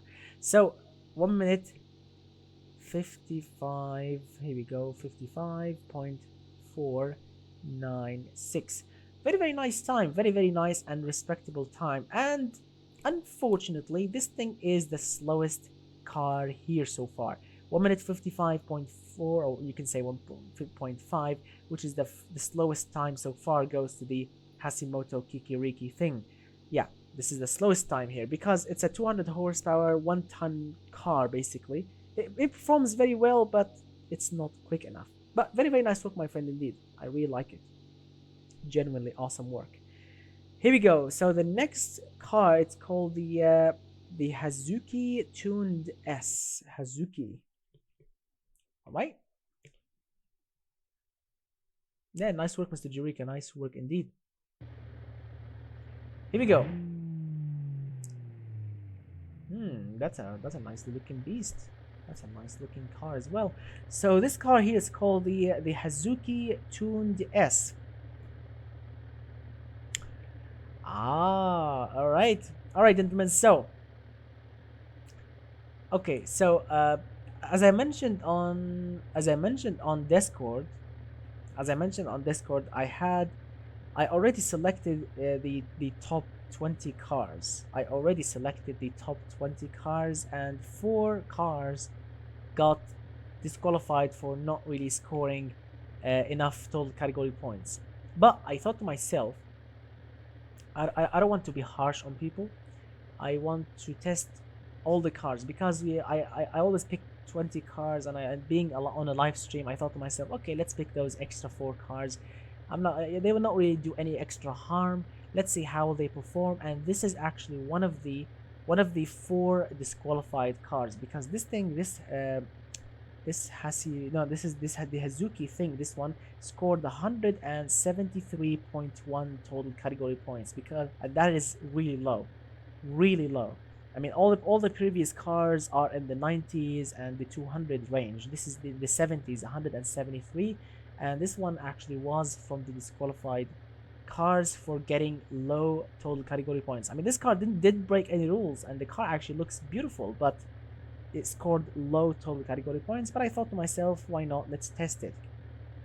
So the Hazuki Tuned S is running with a 497 horsepower engine. Yes, nearly a 500 horsepower, 5-liter Boxer 6 turbo, weighs 1,611 kilos. It's a heavy beast. 3.8 seconds from 0 to 100, and it's all-wheel drive. So, who knows what will happen? It's a heavy, powerful beast with low total category points. So who knows? Sounds absolutely magnificent. Boxer 6 turbo.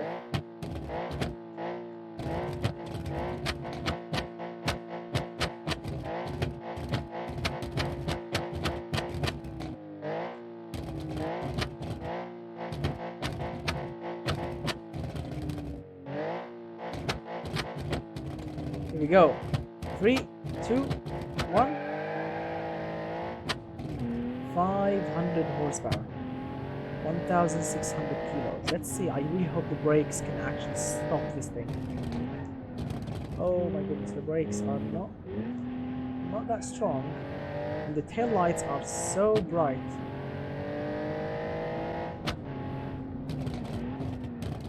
But the noise is good. Oh, that's awesome. Oh my goodness, the brakes actually are getting very, very warm.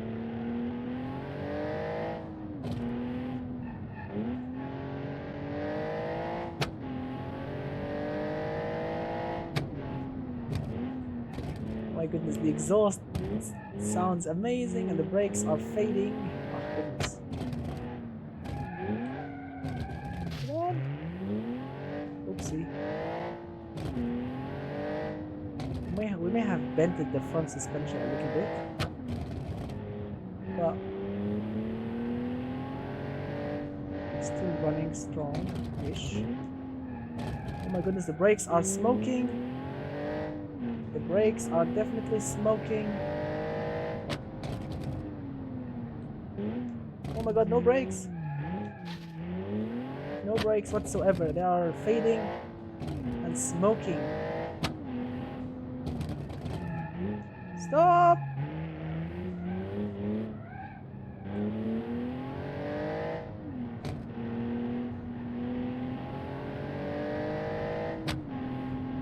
The front suspension is broken. I can't go too fast, or I will crash this thing. No. Ah, man. Yeah. So this thing unfortunately has fading brakes, and fading brakes are not really a great thing. I always disqualify cars that fades the brakes in BeamNG.drive. Now in automation game, this thing is saying no brake fading whatsoever, but unfortunately this car is fading so hard on a lot of corners. This thing has no brakes. The brakes are smoking because check out how tiny those discs. They are like bicycle discs, or a small motorcycle brake discs, very, very tiny. And the rear ones are a little bit larger, not really super large. I really don't like this, unfortunately. I mean, I love the car, absolutely beautiful. The noise, the exhaust is just beautiful. But unfortunately, being a brake fader, I can't accept it in BeamNG.drive. I mean, I said I'm gonna test it. I did test it.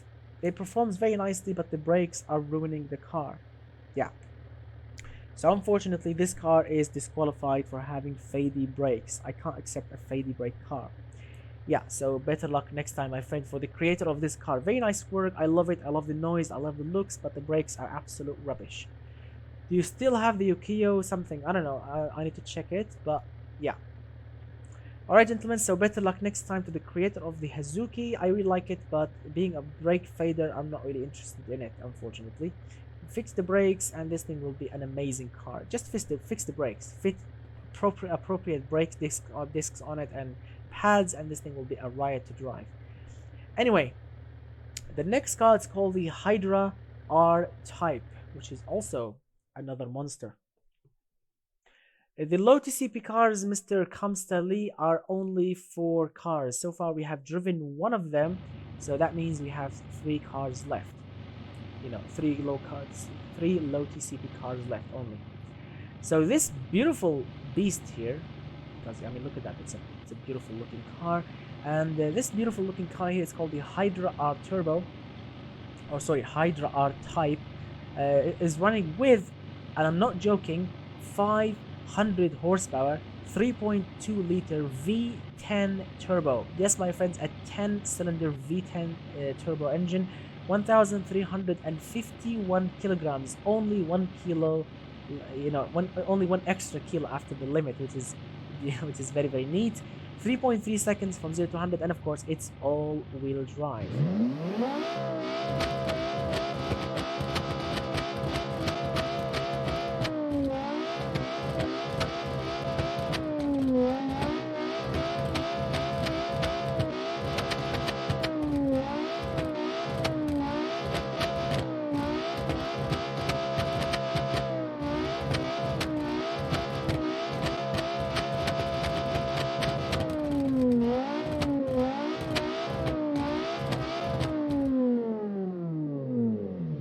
Right?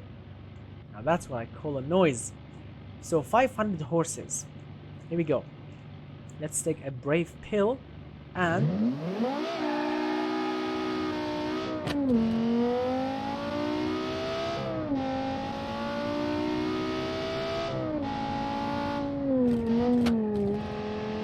alright.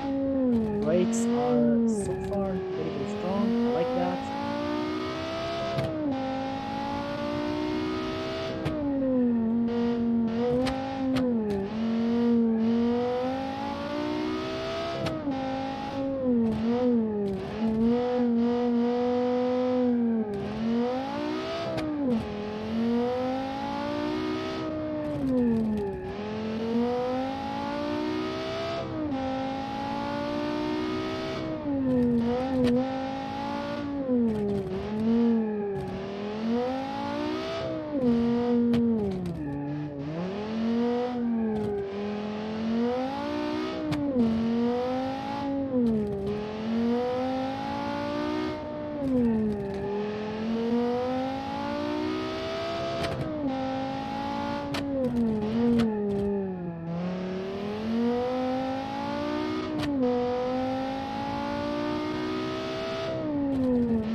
That's what I call a quick time.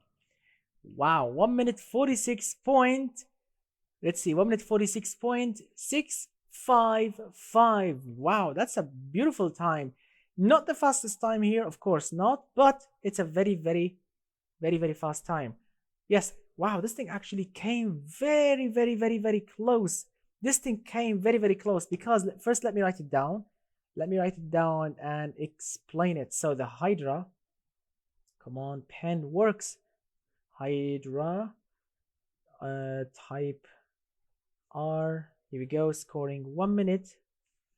Let's see, 46.655. All right, gentlemen. So the fastest time that we have so far, it's 1 minute 46.652 by another car called the Catan, right? 0.652. This car here, the Hydra, did it by 655, 0.003 of a second's difference. Wow, that is absolutely so close. And the Catan, let's see, the Catan is running 396 horsepower, so 400 horsepower. This thing is running with 500 horsepower. But of course, the Catan is a lot less heavier. That means, yeah, that thing was absolutely crazier. Hello, Mr. Christoph. Hello, my friend. Thank you for joining the testing video for the Toge challenge. But what a car. I mean, I really like it. It's an absolute monster. It sounds amazing. If, of course, being a V10 twin turbo engine, it's very, very groovy. It's very, very awesome. And it shoots flames like really awesome. Check out the badges on the back. Beautiful badges. Check out this uh, mystical five-headed dragon logo, which is very, very beautiful. I mean, look at that. It looks absolutely beautiful. I know these are the Supra tail lights, of course, but it's a beautiful car, actually. It was done very, very nicely. Very, very nice work, my friend, indeed. Beautiful. So, very, very nice time. Very, very nice driving machine. And now, of course, let's see what we have next. Car with a high air-fuel ratio. I don't know. It sounds funny to me. Yes, I know. I mean, I don't know. I'm not really a mechanical, but I don't know if in real life if you can actually make like a natural aspirated car shoot this amount of flame. Some people can do it. I don't know. Maybe using a flame throwing kit, or maybe doing some crazy type of voodoo when it comes to the tune, maybe, so they can allow them to shoot flames from the exhaust on a naturally aspirated car. But I don't know, shooting flames is always, you can see it on turbocharged car, but I think you can do it. I've seen some naturally aspirated car on the streets shooting flames, but I don't know, is it like a trickery tune, or is there some sort of voodoo in the exhaust system? I don't know. I haven't really checked into it. I need to look into it. What do you think, guys, about it? What do you think about naturally aspirated cars shooting flames? It's not that hard, but it only reduces horsepower. Yes, I know, Mr. Christoph. Yes, it kills the catalytic converters. Yes, of course, and of course, overheating the piping can destroy them. Mr. Kamsteli, you mean like Mr. Kamsteli, you mean like dumping too much fuel into the engine? You mean like this flame is like unburnt fuel? Do you mean like this popping and banging is like unburnt fuel? Raw fuel exploding in the exhaust? You mean like something like this? Yeah, because I think that's why, maybe being a rich engine. You have to go with a super rich mixture and have no cats and mufflers, so a straight pipe exhaust and super rich mixture. That explains this. That explains it. Yeah. Mr. Kamster, it sounds Mr. Simster? Simster? Really? Simster. So I need to. I prefer Kamster, but okay. Simster. Anyway, so yeah, I thank you for explaining, because because I've like the only information that I have about shooting flames is using anti-lag system on a turbocharged car, but I've seen natural aspirated car doing that, and I was really like questioning what's the deal. Ah, that's okay. Okay, so YouTube, Mr. Christoph, to be honest, uh, YouTube actually flagged your comment. Yeah, because you wrote something. Yeah, I understand now. Yeah, I understand now. But yeah, YouTube actually flagged your comment. But yeah, I understand. Yeah, okay. So Mr. Simster. Okay, I should call you Mr. Simster from now on. I think that's more appropriate. But yeah, YouTube flagged your comment, so be careful, Mr. Christoph. Yeah, be careful, my friend. YouTube is really yeah, is into this type of words. Yeah, so be careful. Anyway, gentlemen. So the Hydra R-Type is an absolute monster, and I really like it. It's a beautiful beast. Now, let's try something weird, or something very crazy. It's called the CAG AE21 GT. Here we go. The CAG 21 GT. CAG 21 GT. I was writing the name of it. So check it out, guys. How many versions of Nova did you have to make for your Chevy Nova video? 3 versions: the rusty one, the fixed one, and the brand new one. So this car here it's called the CAG 21 GT. Now, if you look very close, there are no exhaust pipes, basically, on the back, on the side, nothing. But when you look here, and you can actually see the smoke exiting, It's right there. Yep, you can actually see the yeah, you can actually see the smoke.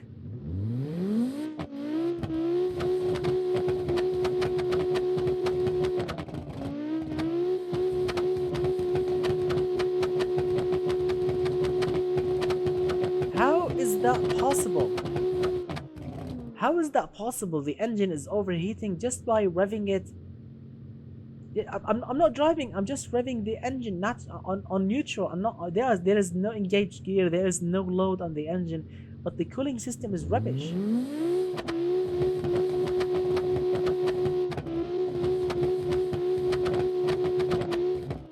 Oh my goodness. Oh my god. I actually overheated the car. Oops. So let's try again. I actually overheated the car. Alright, my bad. Let's see. Also, another flagged comment for some reason by Mr. Irfan says, I don't know, a few weeks ago there's an advertisement about what? Okay, I can't say that. Thick Fortnite skin on my YouTube homepage, and I'm like, yeah. So yeah, you got a flagged comment, Mr. Irfan. Yeah, okay, I can't say that. Mr. Kamstali says, oof, don't tell me it overheats. Yes, it's overheating. Look. If I keep revving it, the engine will explode and overheat. Overheat, please. Look at that, I'm just revving the engine.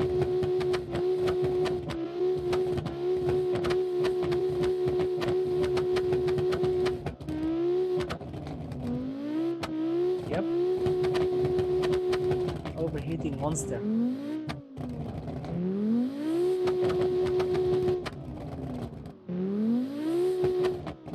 So yes, you can actually overheat this car very easily. So let's hope the cooling system can actually let's hope the cooling system can actually survive, because we are not driving, we are just stationary. So let's hope when we actually drive it, this thing can actually run. And yeah, someone call the fire brigade. Here we go. 3, 2, 1. I really hope the engine can survive.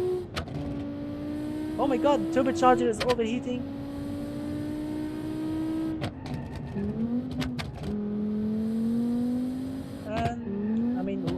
Why all this fuss on a car that is not really...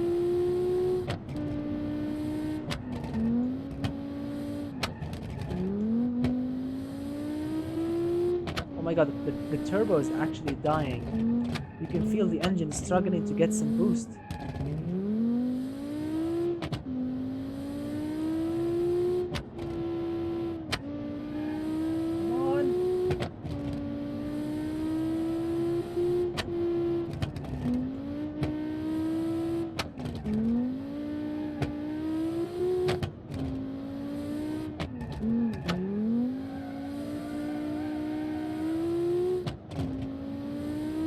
Yeah, that's a badly tuned car. And let me check something. This thing is called what? The CAG AE21. Yes. And yeah, this one is actually also one of the other disqualified cars for getting low TCP, because this CAG scored 165.6 total category points. So yeah. Oh my god, the engine is exploding. The engine is overheating. Head gasket is getting destroyed.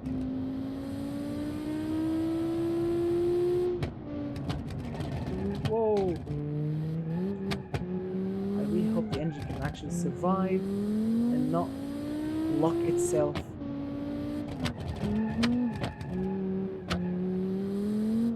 Come on. The worst cooling system ever. Oh my god, it's overheating. That's it. Temperature is through the roof.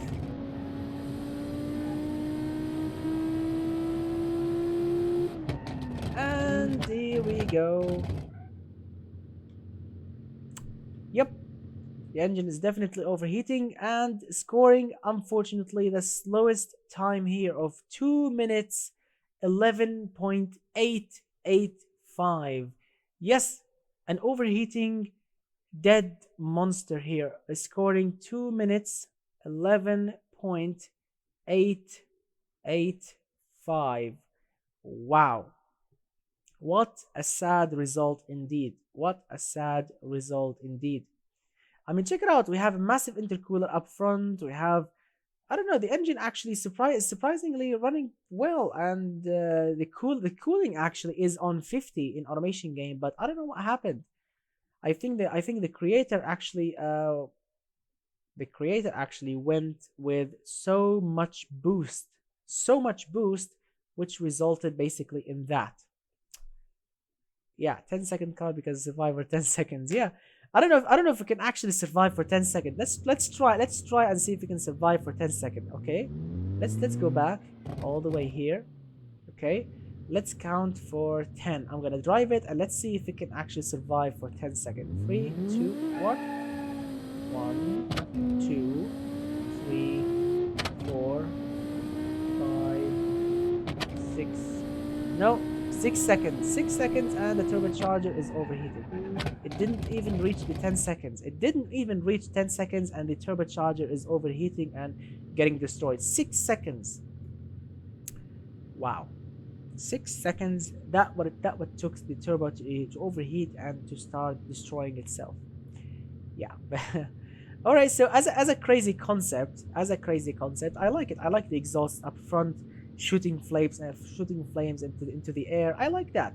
It's really crazy. I like that. And you know, the lightweight vibe with this massive rear airplane wing. I like it. And the exposed intercooler, very sporty and very crazy. I like that. But it's not reliable at all.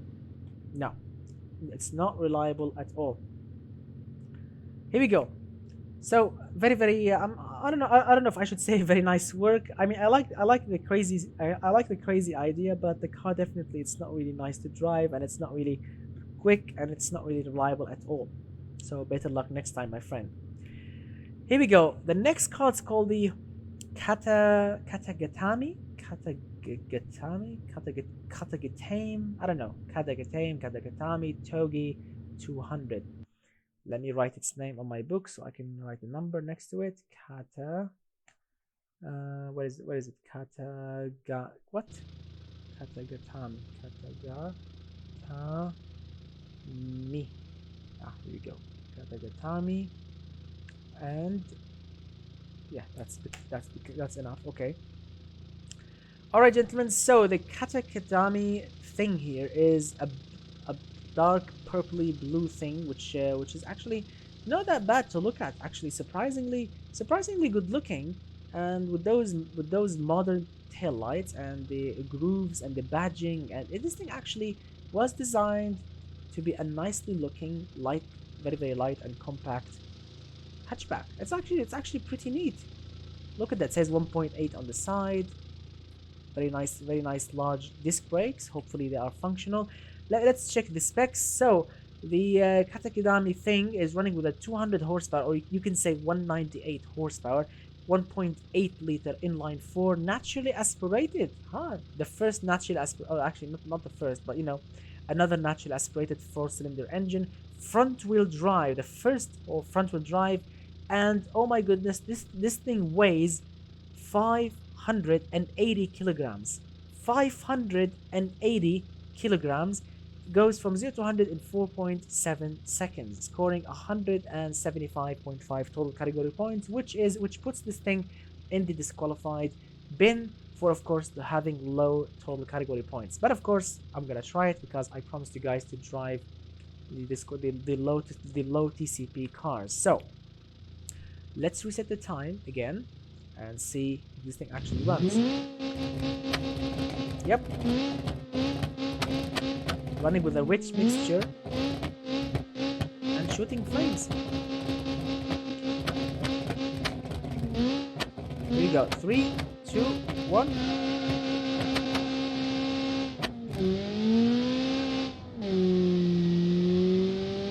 Come on. That's a very light car. Whoa, check out the speed. This thing is very fast. See? Nope. No. Let's try again. This thing is very unique to drive, and surprisingly, and brakes easily. Surprisingly, the tire just shred itself to pieces.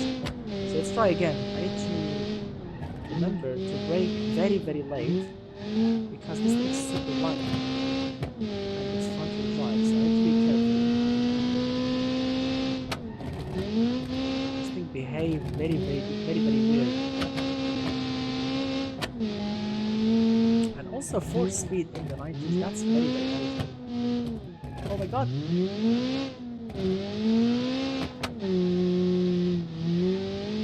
Stupid front wheel drive system. Come on, get a grip!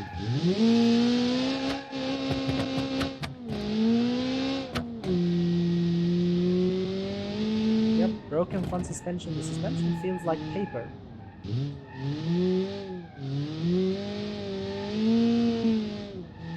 Come on, get a grip!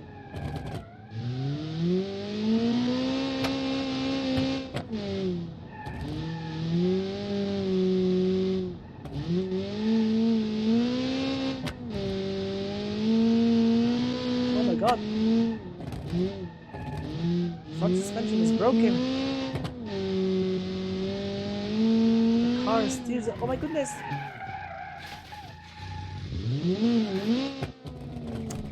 Oh man. I mean, this is why the car has low TCP points. It's very, very light. Let's try again.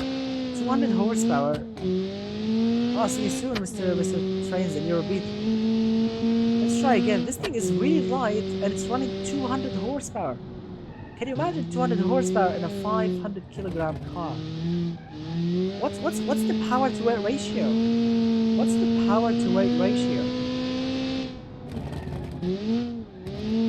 200 horsepower and 500 kilos.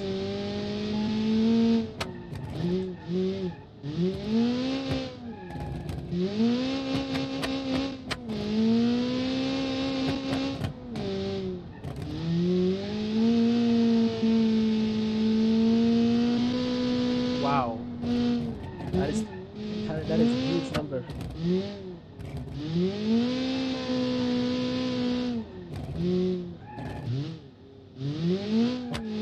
on, get a grip. This is. I mean, I like light cars, but unfortunately, this thing is. First of all, it's front-wheel drive. Front-wheel drive in a very, very light car, you need like 100 horsepower. 100 horsepower feels too much, but 200 horsepower, this is suicidal. And this, I mean, so far we've been driving this thing around corners, not in a straight line. Oh my goodness, in a straight line, this thing will be a death trap. Oh, get a grip.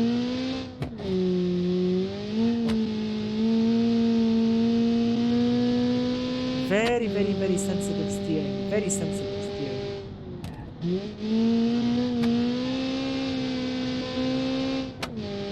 Ah, here we go. Wow. Wow, indeed.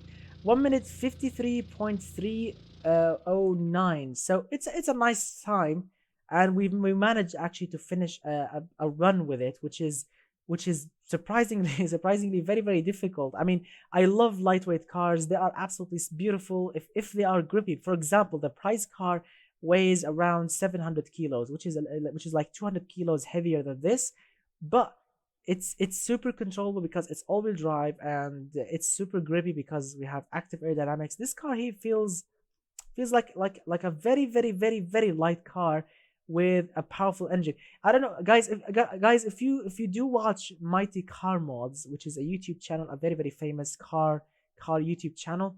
If you do know Mighty Car Mods, they do have a classic Mini, an old school classic Mini Cooper, and they engine swapped it with I think a B16 Honda. I don't know what the hell they call that engine. A B something, a B16 maybe, I think, or a B something, which is basically an engine that you can find in the Honda Civic Type R, and that engine is producing so much horsepower, compared to the stock engine. And according to Moog, which is the owner of the Mini Cooper, it has torque steer, it's very, very crazy when it comes to wheel spin, and yeah, it's a beast. And this car feels absolutely the same way because it's very light, and 200 horsepower up front. That's suicidal. But yeah, it's beautiful. Beautiful. All right, gentlemen. So let's write the time down. Surprisingly, this thing scored not really a very respectful time, 1 minute 53.309, and the crown is still taken by the Catan. The Catan is still sitting on the fastest time crown of 1 minute 46.652. So let's see if there's a car can actually break that time. Here we go. So we finished from the blue death trap. Where is it? Here we go. The Katakadami thing here. Alright, the next car is called the Kakori E94. Alright, the Kakori E94. That's the name of it. Let me write the name of it down while it's loading. Kakori E94. Alright, so the Kakori E94, basically this is how it looks. It looks not bad. It looks really not bad. It looks sharp and unique in its own special way. I think this is like a rear mounted engine. Yeah, this is a rear engined car, not mid engine. No, this is a rear engine, and these are like intakes for the engine. I like those attention to detail. Sometimes you see rear engined cars with not many details, like no intake vents for them, no cooling vents. I love people when they do that. I love when they put some nice attention to that. It makes the car unique, basically. Yeah, the taillights are very Need for Speed Underground. They're very Need for Speed Underground. You know, the chromey insides and those triangles. Let me see the reverse lights. Let's check out the indicators. Aha, check out the indicators. Yep, very Need for Speedy. Yeah. All right, gentlemen. So let's see what we have here. So this car here again is called the Kakori E94. This thing is running with 200 horsepower, 895 cc inline 6 turbo. Yes, I'm not joking. 895 cc engine, inline 6 turbo, and its rear-wheel drive weighs 708 kilograms, goes from 0 to 100 in 3.8 seconds. That's very quick. Scored 182.5 total category points. All right, let's see how this thing will run. Yep, turbo lag incoming. Yeah, 4500 for the turbo to kick on.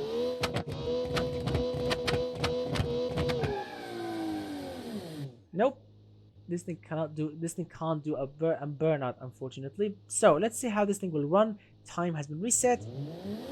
3, 2, 1.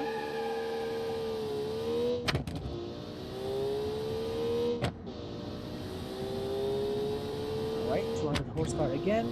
Very light car. Let's see what's what. So first corner, the brakes definitely feels very strong because the car is very light.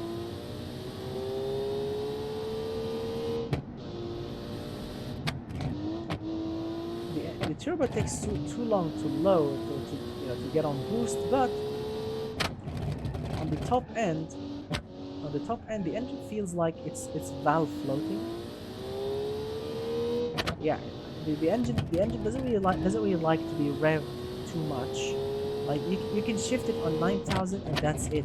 You don't have to rev it all the way to the max. The engine feels like it's valve floating, and the suspension or the dampers actually are very soft, very soft. It's like if the suspension was actually stolen from an S-Class Mercedes or a Bentley.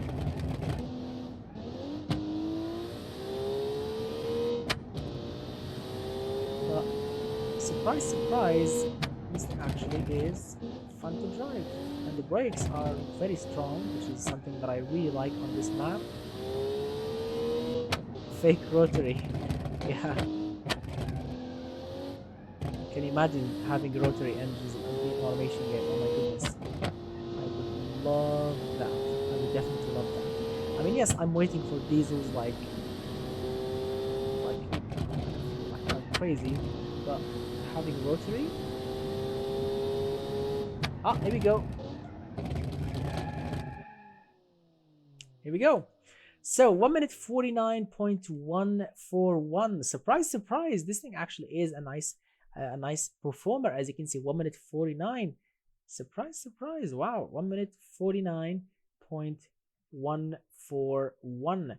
That is actually not bad at all for a very, very light car, for a very, very light and rear wheel drive car. That is actually surprisingly very, very nice. And considering the small size of the engine, 895 cc, less than 1 liter, and that's actually a nice performer. It's beautiful, yeah. And the backfires are definitely giving this car the extra character of a crazy small fire breathing monster. I like it. Very nice work, my friend, indeed, and a very, very nice time indeed. All right, the next car is called the Kiritsu Monarch. Anyway, I'm gonna call it the Kiritsu Monarch. It says TCP 185. I like it when people write TCP down on their cars. Makes it a lot easier. Let's see, where's the Kiritsu on my book? Here we go. Kiritsu. All right. So the Kiritsu Monarch. Let me write it first on my book on the second page. Kiritsu Monarch. Here we go. So this car, the Kiritsu Monarch, again scoring 185 total category points exactly, is running with a 394 horsepower, 2.2 liter, yes, 2.2 liter V8 turbo, weighs 1,248 kilograms, goes from 0 to 100 in 4 seconds, and of course it's all-wheel drive. Now, as you can see, it looks like one of those comfy Cadillacs. Yeah, especially the taillights. It looks like one of those comfy Cadillacs with the Northstar V8 engine. Yeah, at least from the rear and from the side, but the front is somewhat Japanese. The headlights, the grille, I mean if you ignore the oil cooler, but yeah, it looks like one of those awesome comfy Cadillacs from the 90s, which is very, very sweet. I like it. Yep, it's a flat-lane V8.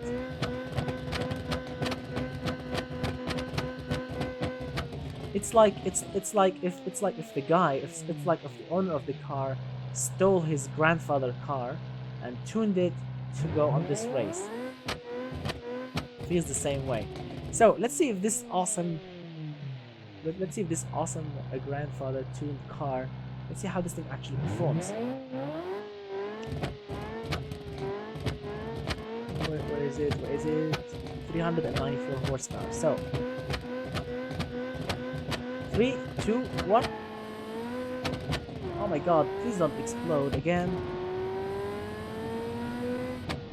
Oh man, turbocharger is overheating again. People are going with too much boost.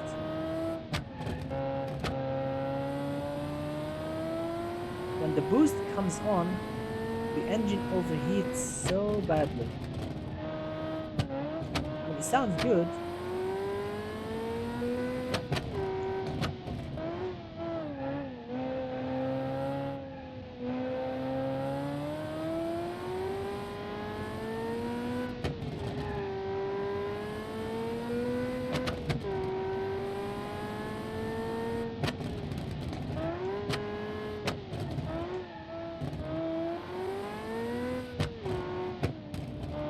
Yep, I think the new update, they made the turbo even more sensitive than before.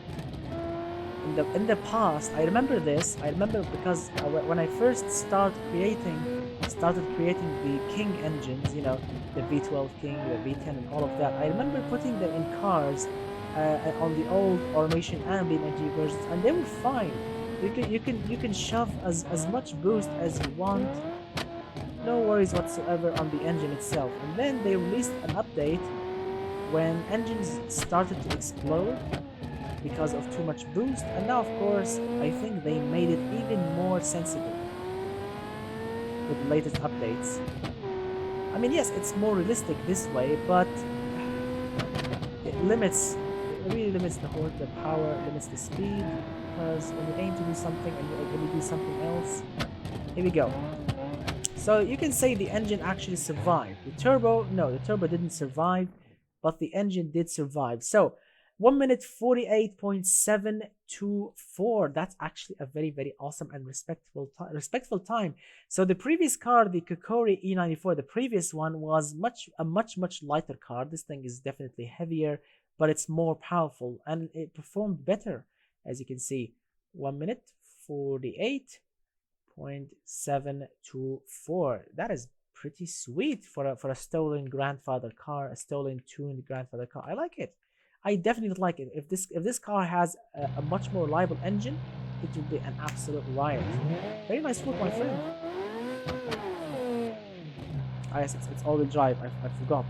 I was trying to do a burnout. I forgot this thing was all-wheel drive. But yeah, very, very nice work, my friend, indeed. Here we go. After the stolen grandfather car, let's see. We have this thing. It's called the Hague Mistral GT-R. Yes, GT-R. Mr. Matata says, used to watch so many 90s drift videos on YouTube, 240p VHS old footage, but enjoyed it so much. Yeah, of course, in the 90s there were some amazing things, and of course drifters in the 90s were maybe different from drifters nowadays because of maybe the technology, the cars, and the rules. But yeah, there are some old things they can actually watch and enjoy. They like football, soccer, basketball matches, drift events, racing events, rally events. A lot of things back then was much better. Maybe because back then they didn't care about safety rules, but now, oh my goodness, everything is just about safety first. All right, gentlemen. So this thing is called the Hague. Where is it on my book? Let me search the name of it.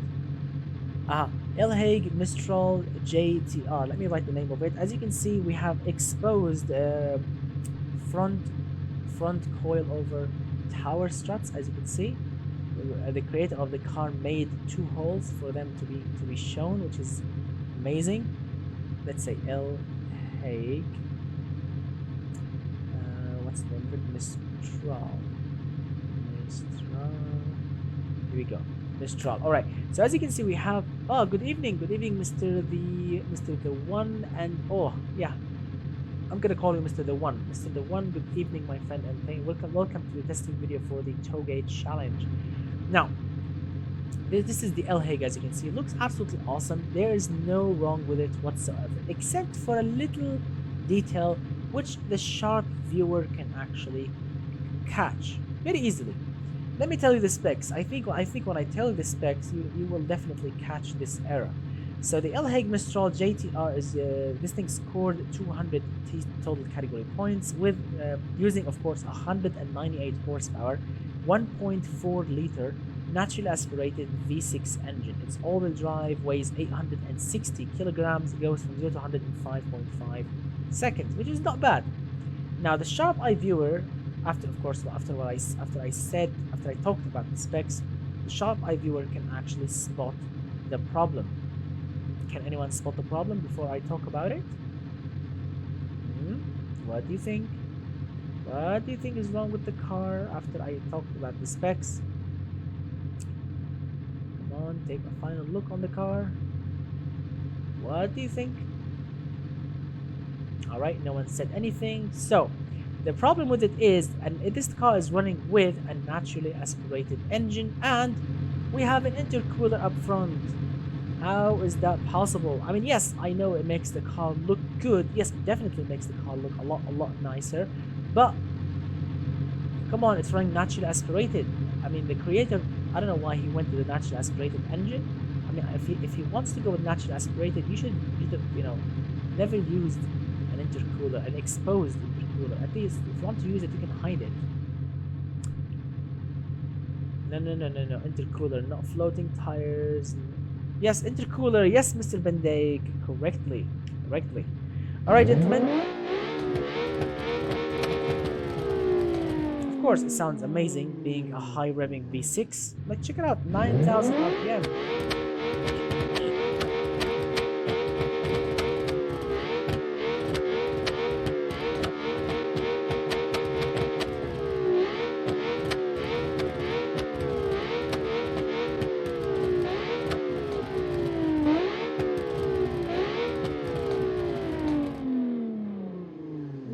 because no, this thing definitely looks like an intercooler. The radiator, if you want to put like a fake radiator, you need to use the other shaped intercooler. The other shaped intercooler, yes, you can actually make it looks like a radiator, but this one is definitely an intercooler because it's narrow and it's short. Sorry, it's not. It's wide and it's short. This is an intercooler. It's short and it's wide. But yeah, let's see how this thing performs.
Wow. Wow, wow, wow, wow, indeed. I mean, the wow is not really for the time. It's only 1 minute 51, but the wow is for the noise. It is awesome. It is. I mean, I mean, I swear, I really wanted to continue. I mean, even if the timer stopped timing, you know, for reaching this, for reaching the distance that I already set for the timer, I really wanted to continue. I really wanted to keep my foot in it, just keep hearing the noise because this screaming V6 with those popping and banging from the exhaust is just biblical. It's just awesome. Amazing. Amazing. I love that. Amazing. This thing scored 1 minute 51.728. I really like the new BeamNG update because it gives you a great excuse to make a high revving engine now instead of making a boring engine that can rev because in the past we used to make high revving engines and they just rev high and nothing happens, not even a single pop, not even a single bang from the exhaust, nothing. It's just a screaming engine. But now the new update gives you an excuse to go crazy and of course to make a high screaming very loud beast. Amazing. Very nice work, my friend. Indeed. All right, gentlemen, let's get back to the base and let's see what we have next. All right, here we go. So after the Hague, after the screaming monster, we have the Mini, no, the Mitsubishi Stereo, no. It's called the Naga. Okay, so the Naga 335 E-Spec tuned. So yeah, I hate to say it that way because it sounds like a bad word. So I'm gonna say NAGA. I'm gonna say, yeah. I don't know why people try to make something similar to that word. Come on, dude. I mean, I know you maybe you don't mean it, and yes, it's not really like that word, but it's, you know, pronouncing it, especially for me because I speak English as my second language, and I'm always careful of what I'm speaking. So I'm gonna call it the NAGA 35. Yeah. NAGA35. So let's open it. Yeah, because I'm always careful. I don't want to make anyone I don't want to make anyone mad. I don't want to say anything offensive. You don't have the no, I will never say it because it's offensive, it's bad, and it's forbidden on YouTube, I think. Maybe. I think it's forbidden, yeah. It's because it's like the other word. But anyway, really? What language is that? I would love to know that. Which language is that? I would love that.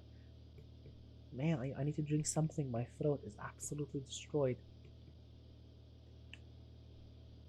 Alright, so the NAGA, I'm not gonna say, I don't know, you guys said Naga is a type of mythical snake.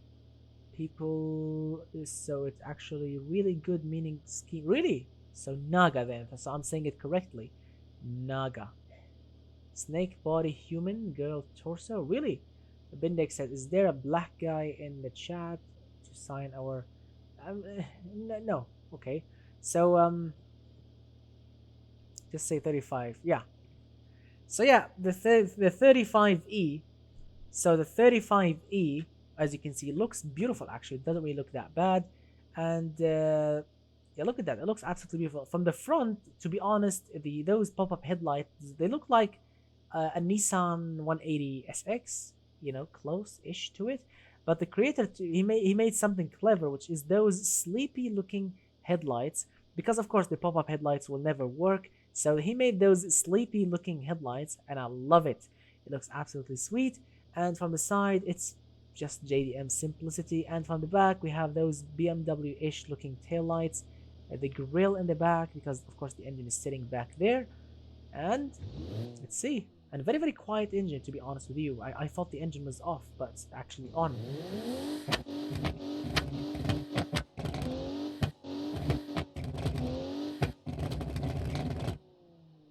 Oh, hello. Oh, hello indeed. I like that. So look at that. So the exhaust pipe is actually not really straight. It's at an angle, as you can see. It's not really straight. It's not really straight at the back.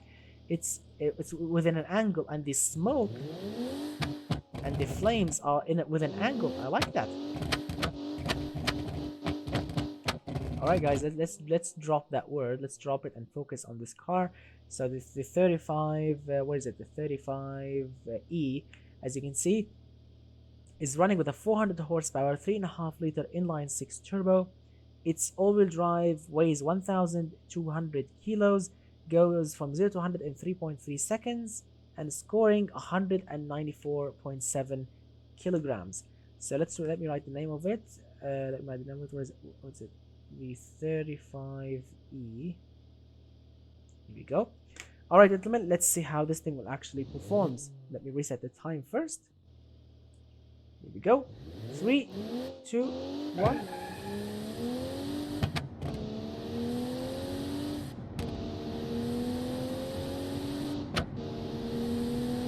Whoa, this thing actually, oh my goodness, there is no aerodynamics whatsoever on the car. The car feels loose. And the turbocharger is overheating. Wow, there is no active air, there is no downforce on the car. The car feels like it's driving on soap. I don't like that. It makes the car very, very, very, very dangerous at high speeds.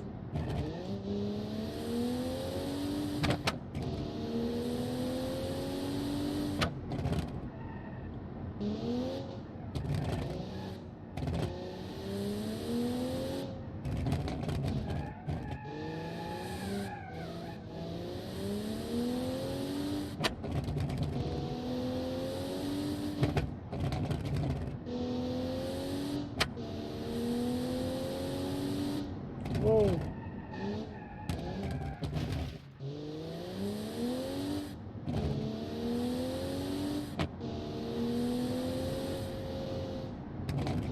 My goodness.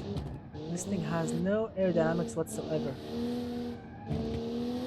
Guys, drop it. Guys, please drop it. Don't make it into don't make it into an argument. I don't like these type of arguments. Let's keep it about cars. No politicians. No politics. No speaking of these things, please. We are respecting each other and we love cars, so let's keep it about that. Ah, here we go. We survived a lap or a run. Sweet. Absolutely awesome.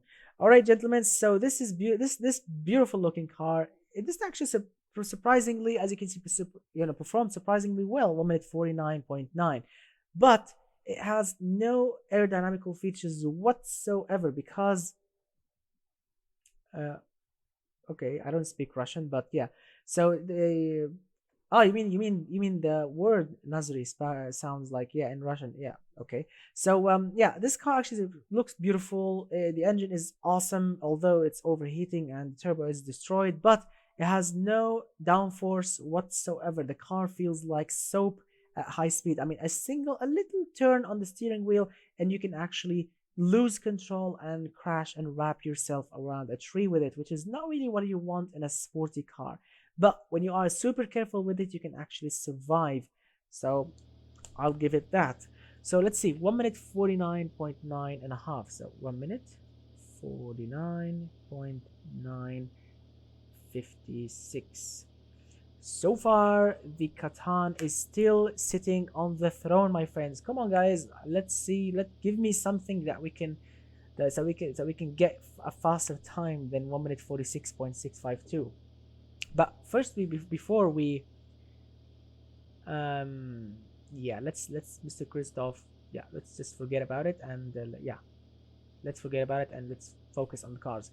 Anyway, so gentlemen, before we start testing the next car, let me go make something or put something in, like, I don't know, maybe make like a jam sandwich or something. I mean, so I need something sweet. My throat is really starting to like hurt and become sharp.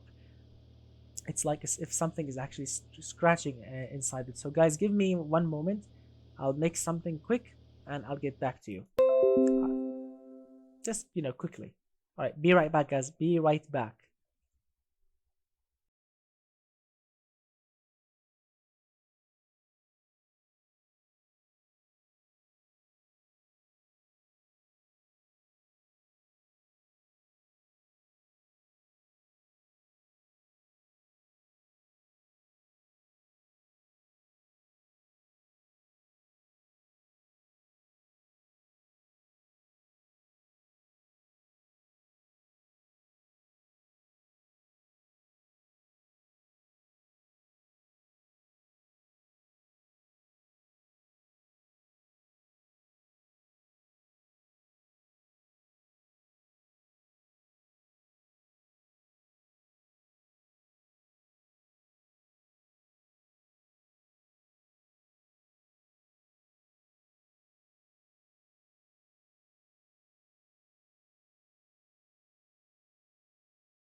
All right, gentlemen.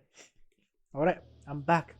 I made a little sandwich, strawberry jam sandwich. I like strawberry jam, and a cup of tea. That's very smooth. All right, so here we go. So we finished testing this awesome car, which is the 35E. Scored 1 minute 49.956. All right, let's see what we have next after it. Here we go. After the 35E, we have, oh yes, now this is a special car with a star next to it. It's called a Nissan, what? Slightly or slidey or, I don't know, what? Sil-eighty, maybe, I don't know, Sil-eighty-ish vanilla replica. All right, so this awesome car, and the reason it has a star next to it, because it was inspired by the Nissan GT-R, basically Godzilla, the R32 and the R33, I think. Yeah, Sil-eighty or something like this.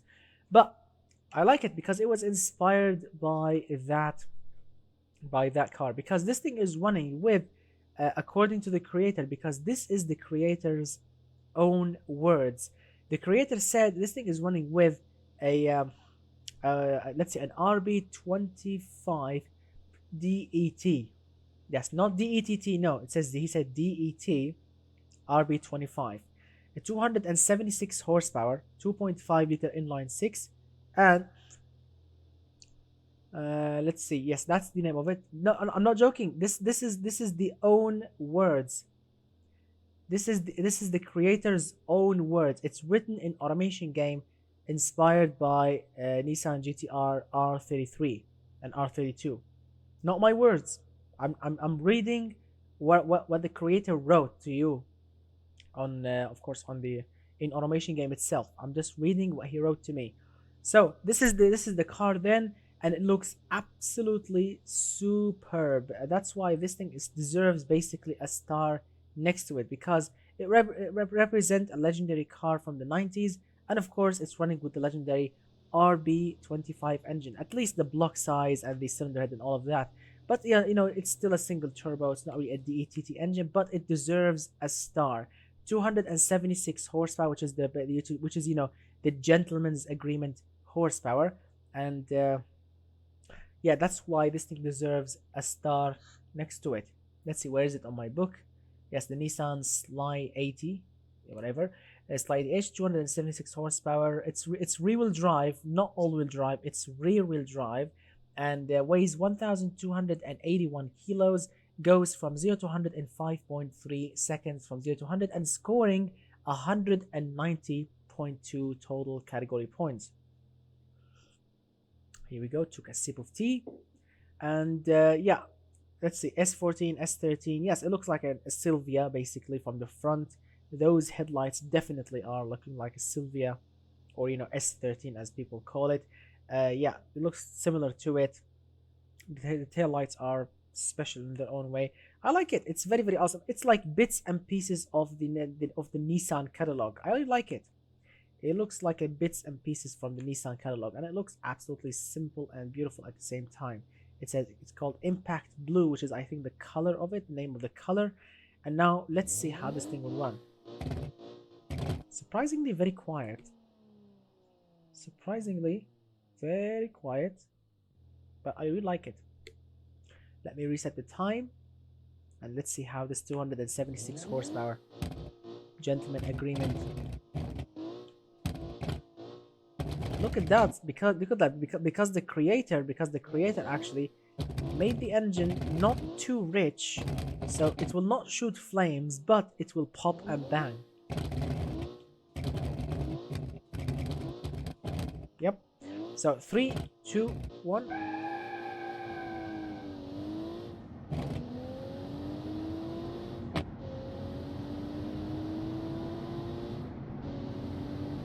Oh really, that's why.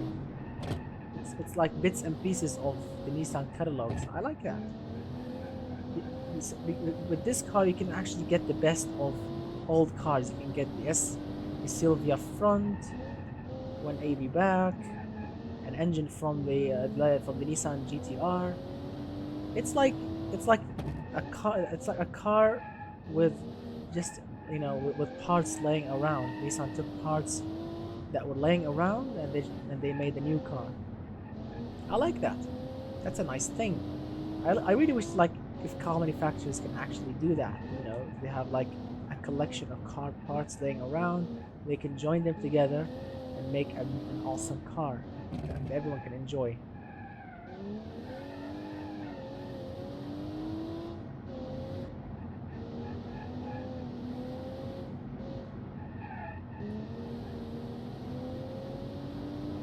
Amazing.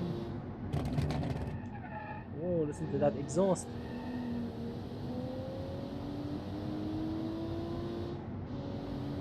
Sweet. The brakes are really strong. I like that. Unfortunately, we don't get Initial D here. I need to find like a streaming service or something that I can watch Initial D. I mean, I heard about it like whole of my childhood of people that were living like in Europe and like my cousins in Canada and people that went to Japan, but I never watched it because we don't get it here. Or maybe because I was interested in other things when I was growing up. But I really love it. I really love this awesome car. Amazing. Amazing, amazing, amazing. That is absolutely sweet looking car and this definitely deserves a star because it's an absolute star. The engine, the gearbox, yes, it's not the fastest car. No, it's definitely not the fastest car here, but as a creation, amazing work. Absolutely amazing. The color is perfect, the fixtures are perfect, the engine is beautiful. Absolutely super, my friend, indeed. I really love it. Who's calling my phone at this hour? Rude people sometimes do call at this hour. It's midnight. Anyway, really awesome car. Let me write the results down. Nissan Sil-eighty. It says here. All right, 1 minute 55.793. All right, very awesome work. I really enjoyed it. So let me read some of your awesome comments first. You should really watch. Yes, I read that. That's how VW makes Skodas. Really? It says, Mr. Tuma, it says, if I ever had an S chassis, I'd rather put a 180 front on a Silvia. Really? Tuma, it says, for reason I like the big nose, but people have them. Mr. Christoph says, go enemy, check it out for it. Really? All right, let me write it down. Go enemy, not enemy. Go enemy. Okay. Thank you for the awesome tip. I will check it out. Mr. Matata says watch Initial D and what one gun midnight. All right. I really hope One Gun Midnight is about cars as well. Mr. Tumer said pretty sure Initial D is on YouTube. I could drop a link on Discord. Okay, that would be helpful. I would love that. Yeah. Mr. Goo Game 123 says make a Russian hatchback. I did make a Lada in the past, or as they call it, Gaz or Vaz. I think Vaz 21. I don't know, 21 something. But yeah, I did make a one in the past. Yeah, a replica of it, the real engine, the real gearbox, and everything. I did make one in the past, and I still have it actually. I think somewhere. Yeah, not enemy. It's enemy. Yeah, yeah, I know. I made a mistake. Make a Russian hatchback with 5.1 horsepower. Mr. Tiago Bello says, yo, Bashar, I sent you on Discord. You can get first season. Tell me if you want the others. Okay, that would be awesome. Thank you. Mr. Christoph says, actually, both Initial D and One Gun Midnight are on YouTube. Awesome. Make a Golf GTI 2000. Okay. Okay. I need to check if we have the correct body, and if we have it, why not? I'll give it a go. Make a mouth shut, mate. Okay. Mr. One Gun Midnight says One Gun Midnight is about racing on Tokyo Highway, high horsepower, plus 300. Ooh, that's awesome. I mean, I've watched anime shows before. I've watched what do they call? What do they call it? Yeah, I've watched Death Note. I love Death Note. I loved it. I loved it. I've watched Death Note when I was growing up. You know, the Death Note, the Shinigami, and and L, and the investigations and all of that. I've watched it and I loved it. And yeah, I've watched it and I love it. I really love it. It's one of my favorite ones. And I mean, I've watched many. Not I don't know if you call them animes or cartoons when I was growing up. I don't know if you guys can remember a cartoon show when you were growing up, a Japanese cartoon show called Let's Go. Do you remember a TV show or a cartoon TV show or anime, whatever it called? It's called Let's Go, which is about car toys. You know, toys like racing cars, and they used to sell those cars, those toy cars, like in toy stores. I don't know if you guys remember them or not. It's called Let's Go in English. I mean, I've watched it in Arabic, but when I grew up, I've searched it and it's called Let's Go in English. I don't know, guys, if you remember it or not. I will send you a picture if you don't know it on Discord. It was absolutely awesome.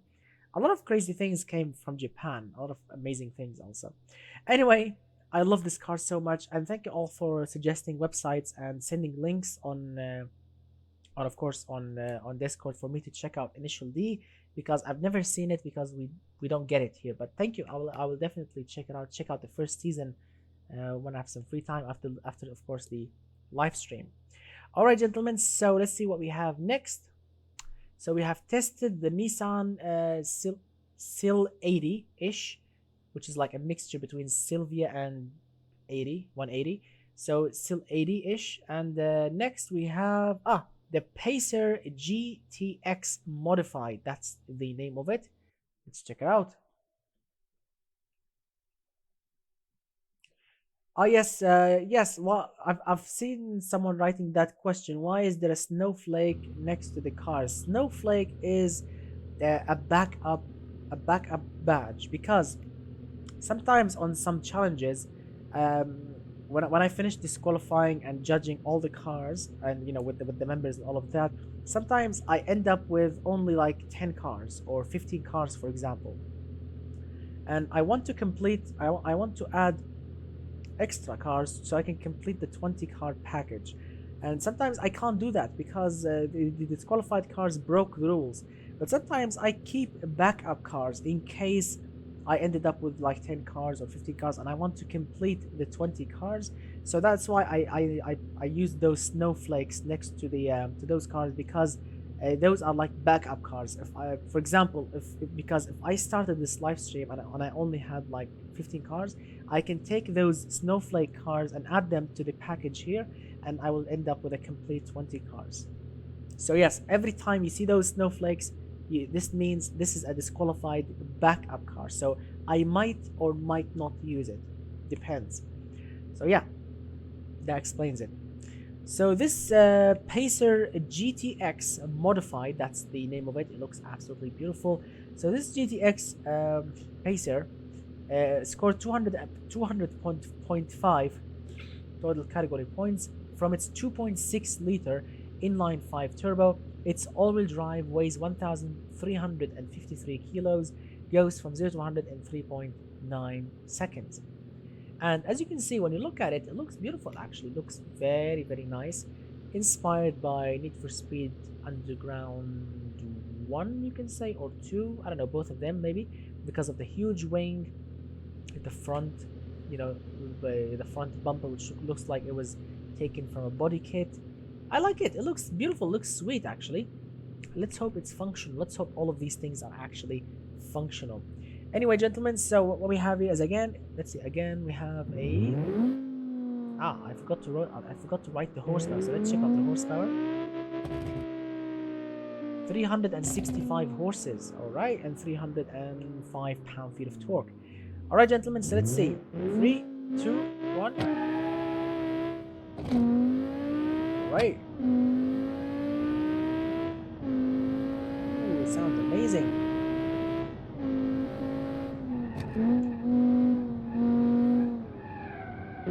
Whoa, understeer. understeer. Man, understeer. Let's try again. I hate understeer. Let's try again. Let's go a little bit slower. Go and brake. Oh, this thing definitely understeers.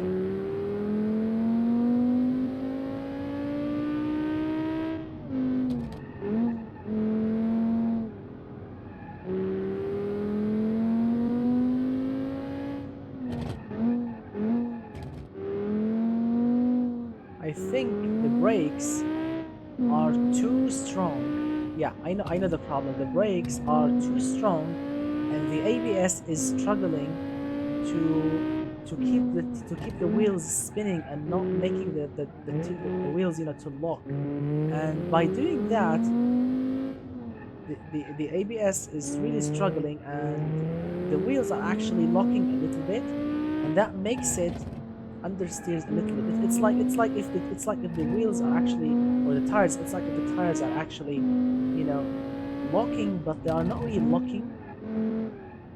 Yeah, so look at that. So if I actually use like 50% of the brakes, the car will not understeer, but if I push 100% and try to corner, yeah, it's just a recipe for understeer.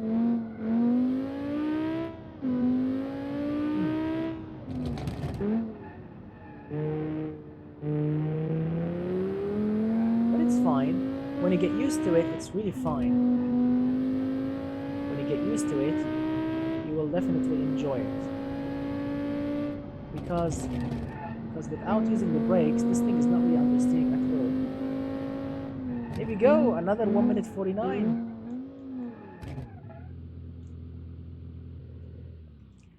Amazing. All right, so another 1 minute 49.684. That is actually sweet. A lot of 1 minute 49s tonight, which is very surprising. Very similar cars tonight. A lot of them are in the 1 minute 49s basically. So Pacer, here we go. Pacer GTX, beautiful name, scoring 1 minute 49.684. Awesome. Very nice work, my friends. A lot of cars tonight scored 1 minute 49 challenge. Whoever requested the Touge challenge, thank you. Mr. Matata, this challenge was sponsored by Mr. Bendake. If you can actually see him and you can actually say hi to him and thank him personally, basically on Discord. His name is Mr. Bendake. He actually sponsored his own challenge. This challenge is his own challenge, and the rules were actually made by him. So yeah, you can thank him on Discord. Everyone can actually go and thank him on Discord because he actually did a nice job. Very awesome challenge.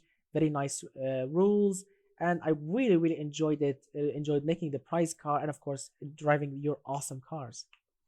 Do you have the Ukio? I don't know. I haven't checked, Mr. Patata. We haven't reached the Y section in the alphabetical order. Let me check. Let me check. No, unfortunately I don't have it here. So no, unfortunately it's not here, Mr. Patata. It's not in here, no, as you can see. Anyway, I apologize, but it's not here, and because also your car got disqualified, I can't test it, Mr. Patata. The Ukio got disqualified for not having an entertainment system. I can't just test it. Even if it was in here, I can't test it because it will be against the rules. I'll be like cheating if I test your car because it broke the rules, my friend. Anyway, so after the Pacer GTX, we have, let's see, we have this thing. It's called Raven Argon. I love the name, Raven Argon ZR6. Here we go, Raven Argon.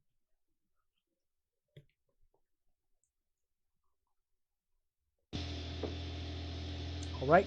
Let me write the name of it because it's a proper beast, this one. Raven Argon.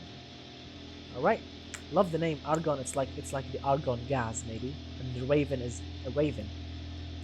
So the Raven Argon ZR6 scored 199.6 total category points using its 400 horsepower 2.7 liter inline 6 turbo It's all-wheel drive, weighs 1,238 kilos, 3.5 seconds from 0 to 100. And check it out.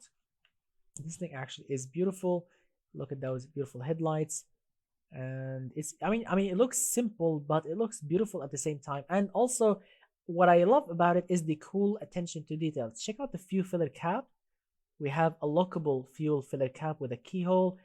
Also, the same goes for the door handle. That's a nice attention to details. Also, the rear, we have the badges. Check out the badges. The Argon badge, beautiful, and of course the Raven badge. I like it, and beautiful. Looks simple, elegant, and beautiful at the same time. I mean, I like it. I like cars that are simple to make, very basic looks, but also beautiful to look at. I mean, look at that. What's the story behind it? Only two headlights, two grills, or two vents, a single grill in the middle, two fog lights, and a license plate, and that's it. That's the basic thing behind it. But it looks beautiful because it was actually made properly. I like it.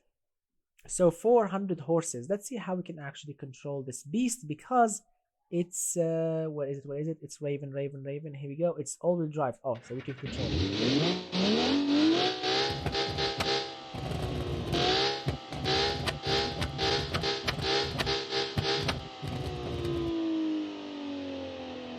Okay, Mr. Ghoul, I read your comments about, you know, the Golf, the Interceptor, the Lamborghini. I read them all, don't worry. So yeah. Please stick to one suggestion and I will try to make it. Yeah, if you don't mind, my friend. So, I want to know how they made those headlights. It's easy. Mr. Aero Racer. Okay, let me shut the engine. So in automation game, if you want to make those make those headlights, there's a modded headlight mod you can get from the Steam Workshop. Basically, you install the housing first, which is empty, just an empty housing, and then you just included in the mod. You can install those. I don't know what to call them in English. I know what the hell they call them in Arabic, but you can install these circular headlights inside, for like low beam and high beam, and then you can install a third one for, of course, the indicator, and that's it. That's pretty much it. And then you decide what's the plastic color. Is it like in black, or is it like clear or not? It depends, but you can customize basically any headlight or tail light, my friend. All right. Indeed, yes, that's correct, Mr. Irfan. That's correct, especially in Fallout 4 and in the Elder Scrolls and in Automation Game and in BeamNG. A lot of games can actually use awesome mods to make them better. Yeah. Anyway, I respect you, Mr. Ghoul Gamer. I didn't say anything bad. I said Mr. Ghoul Gamer. I said just stick to a single, a suggestion, and I'll try to make it. Just pick one. Do you want a Lamborghini? Do you want a Golf? Do you want an Interceptor? Pick one. Pick one, and I will try my best to make it work. And if it doesn't work, you can suggest something else. That's how people usually suggest things around here. So yeah. Anyway, so let's see how this thing runs. And Raven Argon, 400 horses. 3, 2, 1.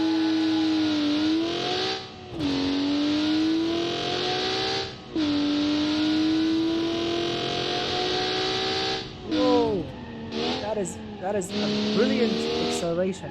I love it.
Guys.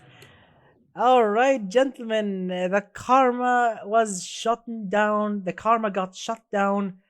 Sorry, not the karma. The Katan, not karma. Why am I talking about karma? Anyway, so the Katan got shut down from its throne because this thing here, this Raven Argon, scored 1 minute 45.741, which is the fastest time we have so far. All right, gentlemen. The Raven Argon claimed the throne.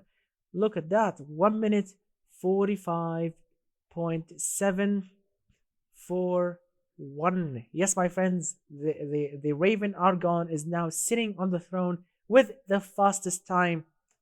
Awesome, awesome, awesome work. I really like it.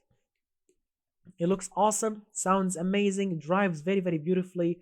And yes, I'll admit I was scared on some corners. I was like, braking. I was using brakes in a panicky way. But I really love driving this thing. What's wrong with my throat? Okay, here we go. So this thing is beautiful, brilliant in every single way. I really love to look at it, and it's really, really awesome when it comes to driving. The suspension, is a little bit softy. It could use a little bit harsher dampers, or stiffer dampers. But it's beautiful as a regular street tuned car. Beautiful, my friend. Absolutely beautiful. Here we go. Let's go back to our base and see what's next. 400 horses. 400 horses.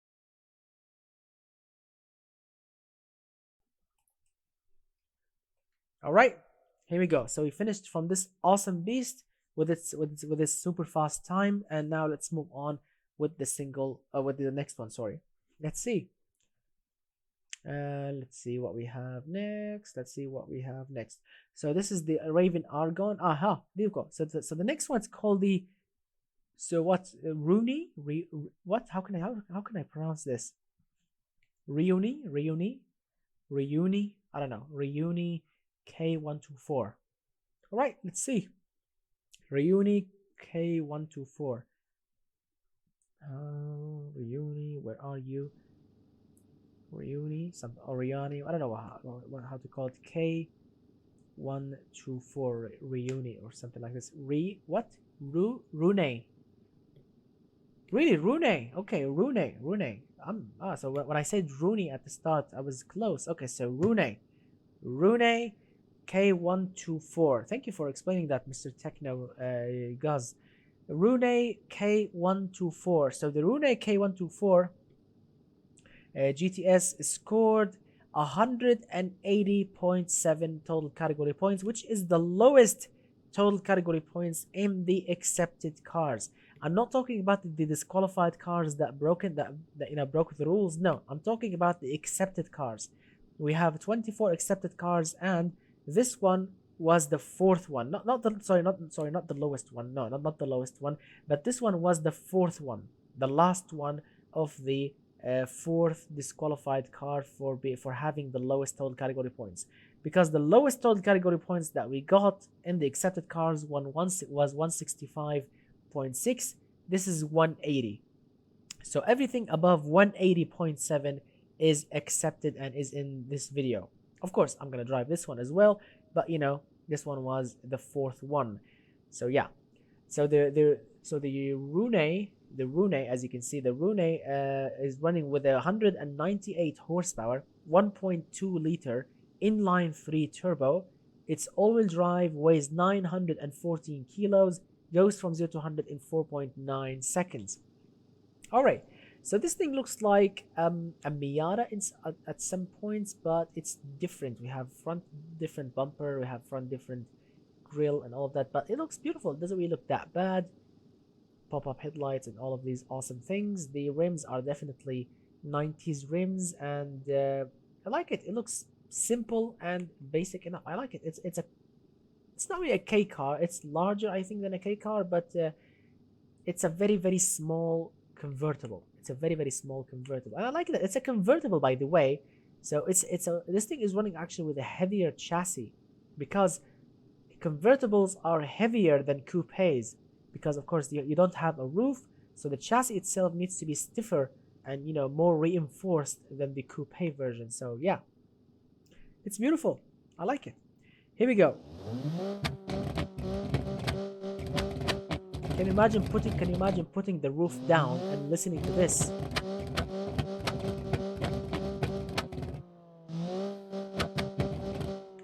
Here we go. Awesome. There you go. Let's reset the time, and 3, 2, 1.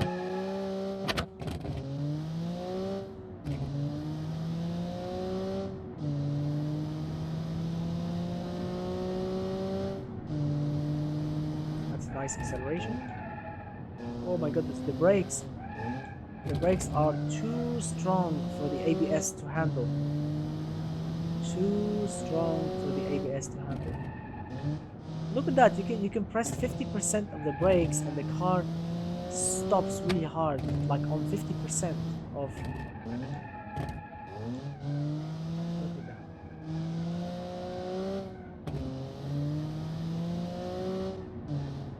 If you push the brake pedal all the way down, this thing will lock its wheels.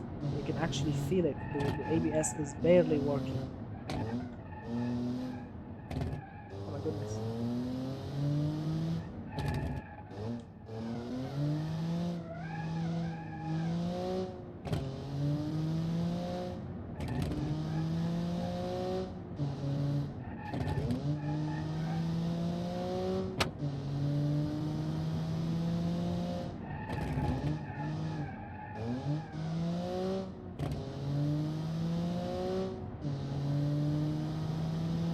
Yeah, they are too strong for the car.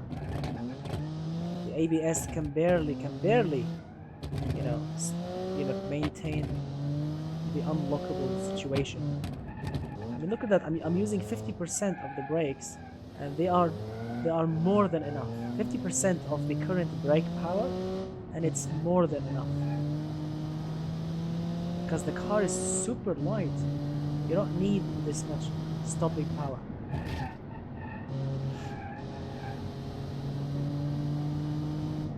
And across the line in, let's see, crossing the line in 1 minute 57.895. Awesome. Awesome indeed. Look at that little time. I like it. The car actually looks cute. It's beautiful. It looks sweet. It sounds amazing. This 3-cylinder engine is really working very nicely with its gearbox ratio and with its suspension tune. It's really not bad. The suspension tune feels a little bit soft for me, but it's nice. Because it's still a convertible car. That means the owner will definitely needs to enjoy it, and it's beautiful. 1 minute 57.895. Nice, respectable time actually. And still, actually, unfortunately, the slowest time that we have so far still claimed by the CAG 221 GT. That's the name of it. 2 minutes 11.885. It was still claimed by the CAG 21 GT. Yeah. And the fastest time so far is claimed by the Raven Argon, 1 minute 45.741. All right, let's get back to the base, reset the time, and let's see what we have next. Let's see, where's my phone, by the way? Here we go. Here we go. Let me take a sip of tea first.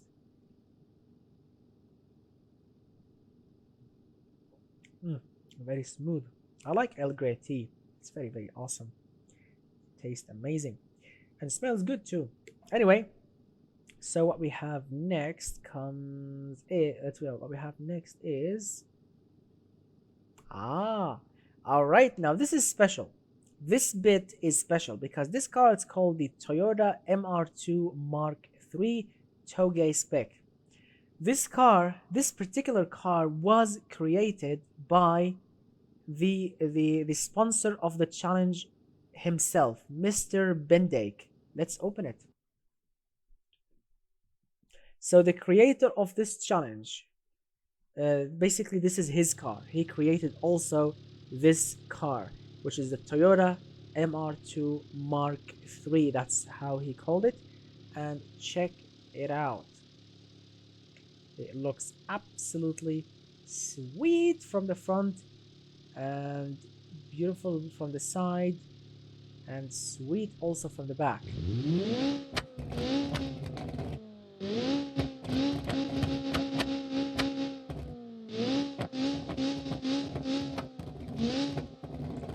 Alright, so this beautiful MR2, let's see, where is it in my book? Here we go. This beautiful MR2 has a star next to it, of course, because it deserves it. It looks absolutely amazing.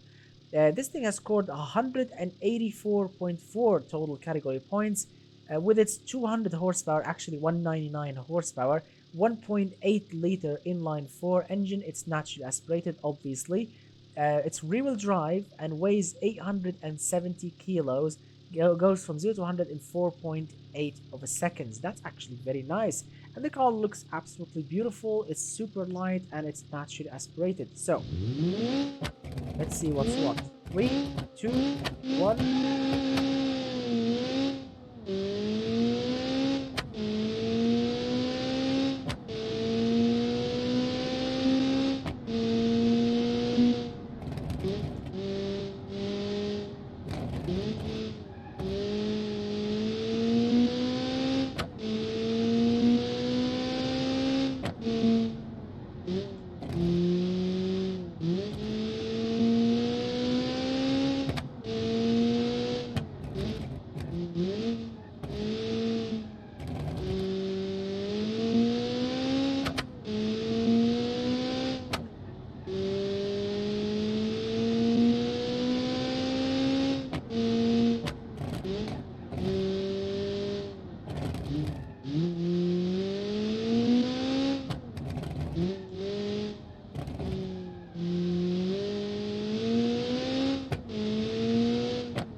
Go.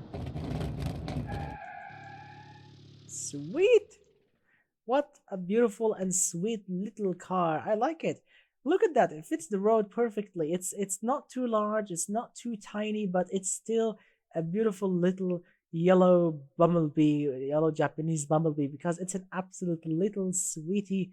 Absolutely. Look at that. It looks like a happy Pikachu actually, which is very sweet. I mean, you can actually hear Jeremy Clarkson saying "sweet" because look at that. It's smiley, it's yellow, it's happy, and it screams and shoots flames. Awesome.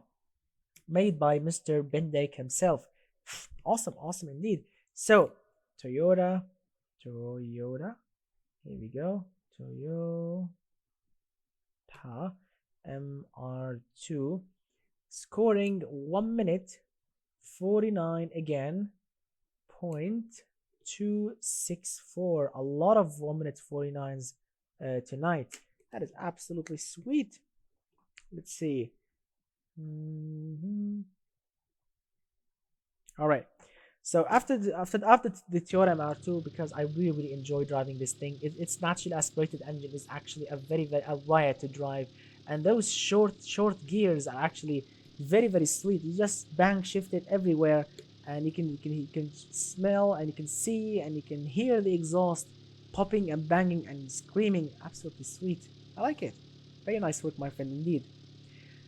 All right, so what we have next are the last three cars. We have the TrackMate MSR 260. We have the Yuri, I think, Yuri Cosmo, and the Zeon SRX Coupe. Let's start with the TrackMate first. Here we go. The last three cars, my friend.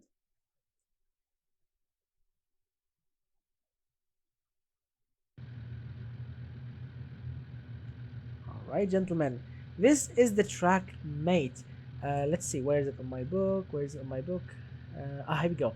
The TrackMate MSR2. This thing is running with 198 horsepower, 1.2 liter V6 turbo. It's rear-wheel drive, weighs 1,018 kilos, 5.5 seconds from 0 to 100, and is scoring 196.4 total category points. Now the TrackMate, as you can see, basically looks like a track car. We have a front massive splitter, we have a rear massive air wing, or massive wing basically. Look at those two seats, dashboard and everything. It's not bad. I mean, yes, I didn't actually ask for a track car, but it's also not against the rules. And I've seen pictures of some Touge cars with these massive wings and those front splitters, so no harm, no foul then. I love the attention to details, like the visible engine cover, as you can see. That's awesome. And those basically the visible glass and all of that looks sweet. Actually, looks very you know, serious. No, there are other cars with interior, Mr. Tiago. There are other cars with interior. Yeah, we've seen cars with interior. So okay, let's reset the time and let's give it a go. See how this thing will actually perform. Here we go. Wow, the exhaust is not in the correct position, but blowing smoke in my face, basically. Here you go. 3, 2, 1.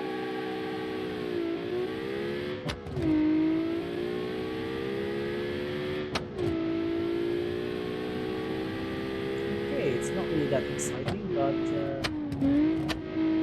acceleration. I mean, acceleration is not brutal, but let's hope the cornering is beautiful.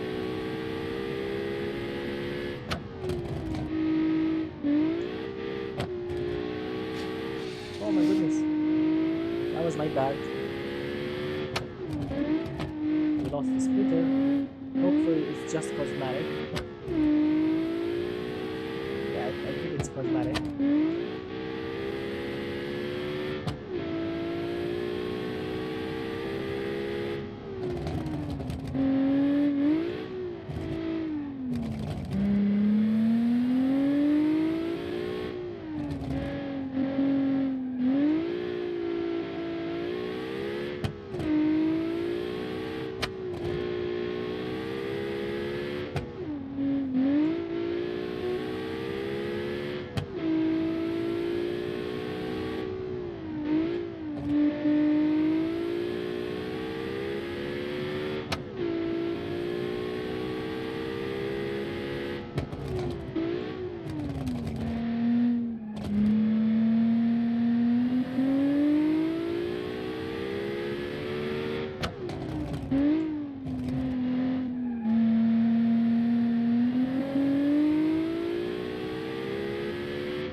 See, whoa, so this thing actually lost control a little bit. My bad. So 1 minute 55.2 at the end. I mean, don't worry, the crash didn't actually matter, but 1 minute 55.2. I mean, yes, the car is in the 200 horsepower range, but unfortunately it's a little bit heavy. Weighs 1,018 kilos. That's heavy for a 200 horsepower car. I mean, we've seen like 800 kilos cars, 700 kilos. I mean, performs much better. And we also saw that 500 kilos crazy thing, but it's not really that bad. It's not really that bad at all. It doesn't really feel like a track car. I mean, yes, there is obviously an immense amount of downforce going on, but it feels like too much downforce. Maybe on a proper track, you know, hitting the apexes and all of that. Maybe yes, it will be an absolutely a riot to drive, very awesome. But on a road like this, I think it has too much downforce. It feels. I mean, the steering is very sensitive. You have to be super careful with it.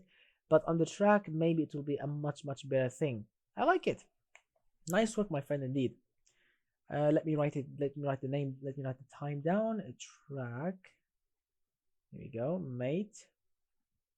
Scoring 1 minute 55.207. All right. Nice work, my friend, indeed. All right. Let's see what we have next. Yes, we have 3 cars left. We drove the TrackMate and now the Ure Cosmo, which is a 4-door family sedan, basically, and that's it. You know, that's the whole thing behind it, but it looks awesome, and it has the appropriate, you know, 5-seater arrangement. So it's not really a sporty car with 2 seats. No, it has 5 seats as well.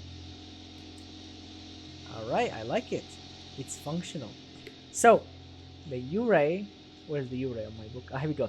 The Ure Cosmo scored 194.7 total category points from its 365 horsepower, 2.8 liter inline-6 turbo. Its all-wheel drive weighs 1,447 kilos, 4.6 seconds from 0 to 100. Let me take a sip of tea first.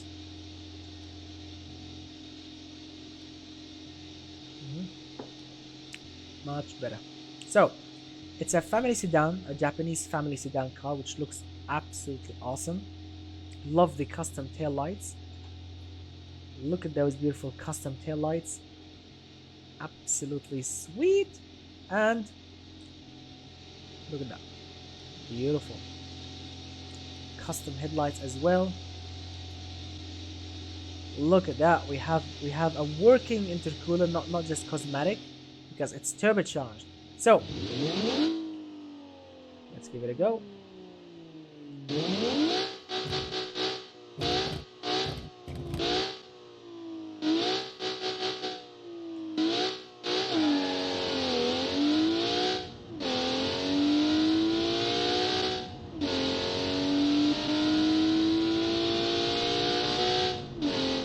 Wow, that's a sweet acceleration. Brakes are too strong.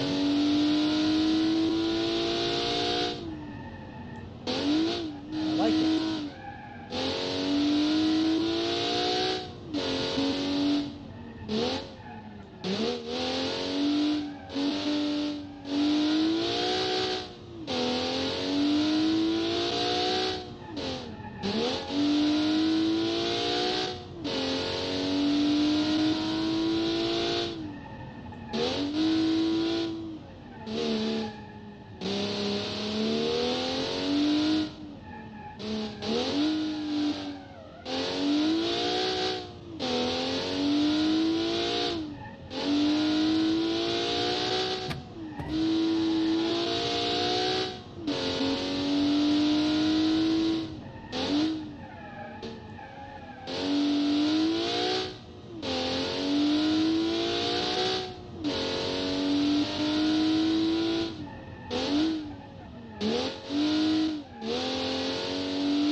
Sweet.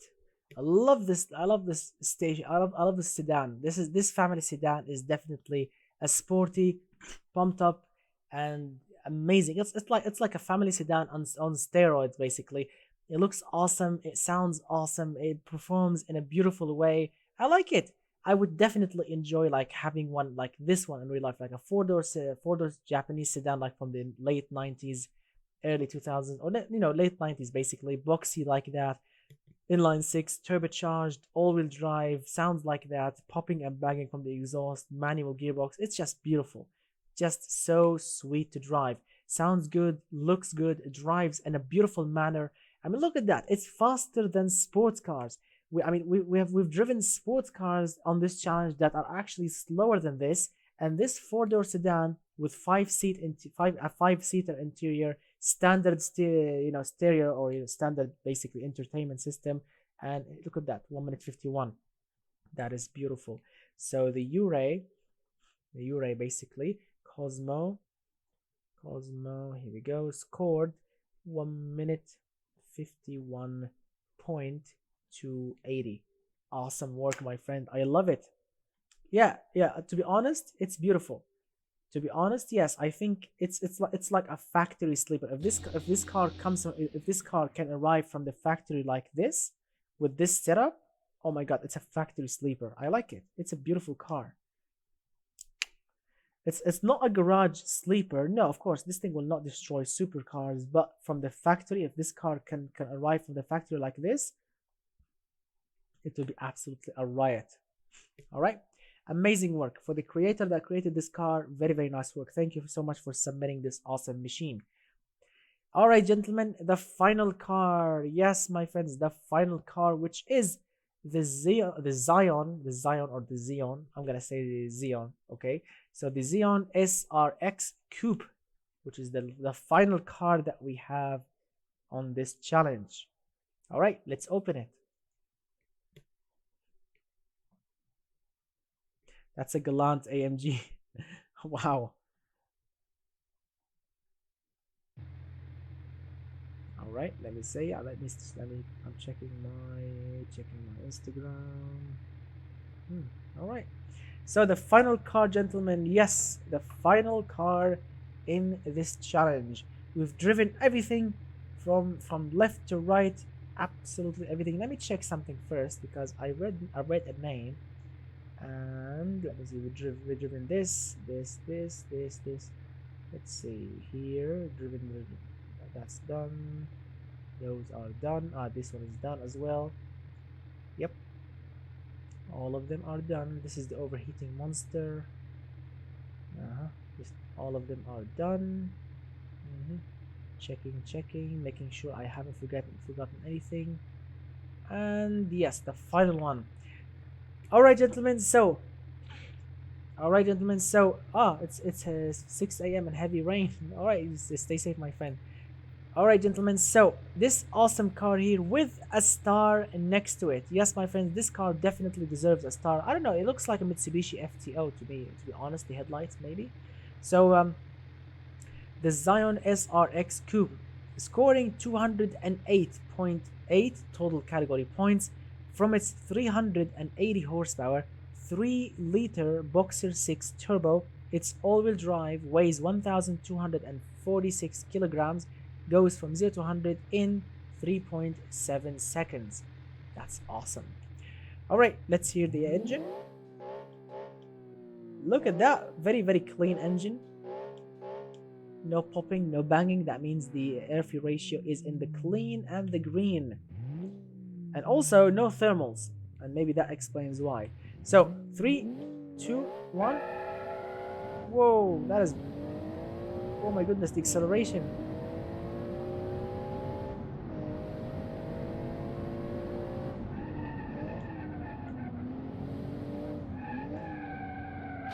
Oh man, the brakes. Let's try again. I need to be careful. The brakes are too strong again, and the ABS is struggling to maintain the locking, or to prevent the locking. And the suspension is too soft, which makes it a totally unpredictable car.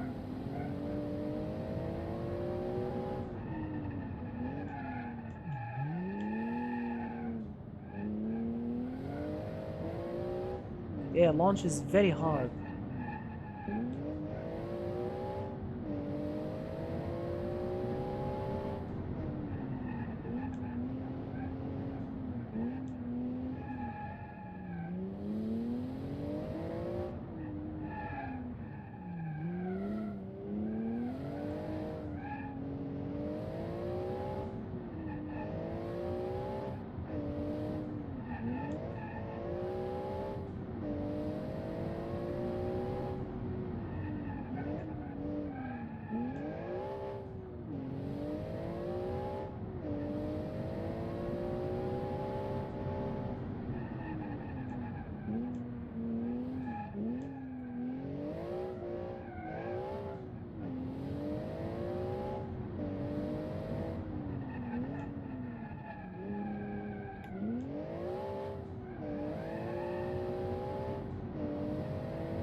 Oh, this thing is... Oh my god! Ah, man. This thing has the worst suspension ever. Let's try again. Okay, let's try again. This thing has a very, very wobbly suspension. Oh my goodness, at the end. Alright, let's try again. 3, 2, 1. You can't drive and corner too fast with it. If you want to corner, you need to slow down with this thing. If you corner too fast, the suspension can't take the beating.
And here we go.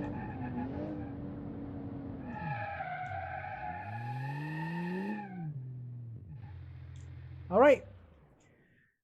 Alright, so this car is crazy in... I'm sorry for not talking because I was really focusing on this car. So this car actually is not that easy to drive because, yes, the car looks good.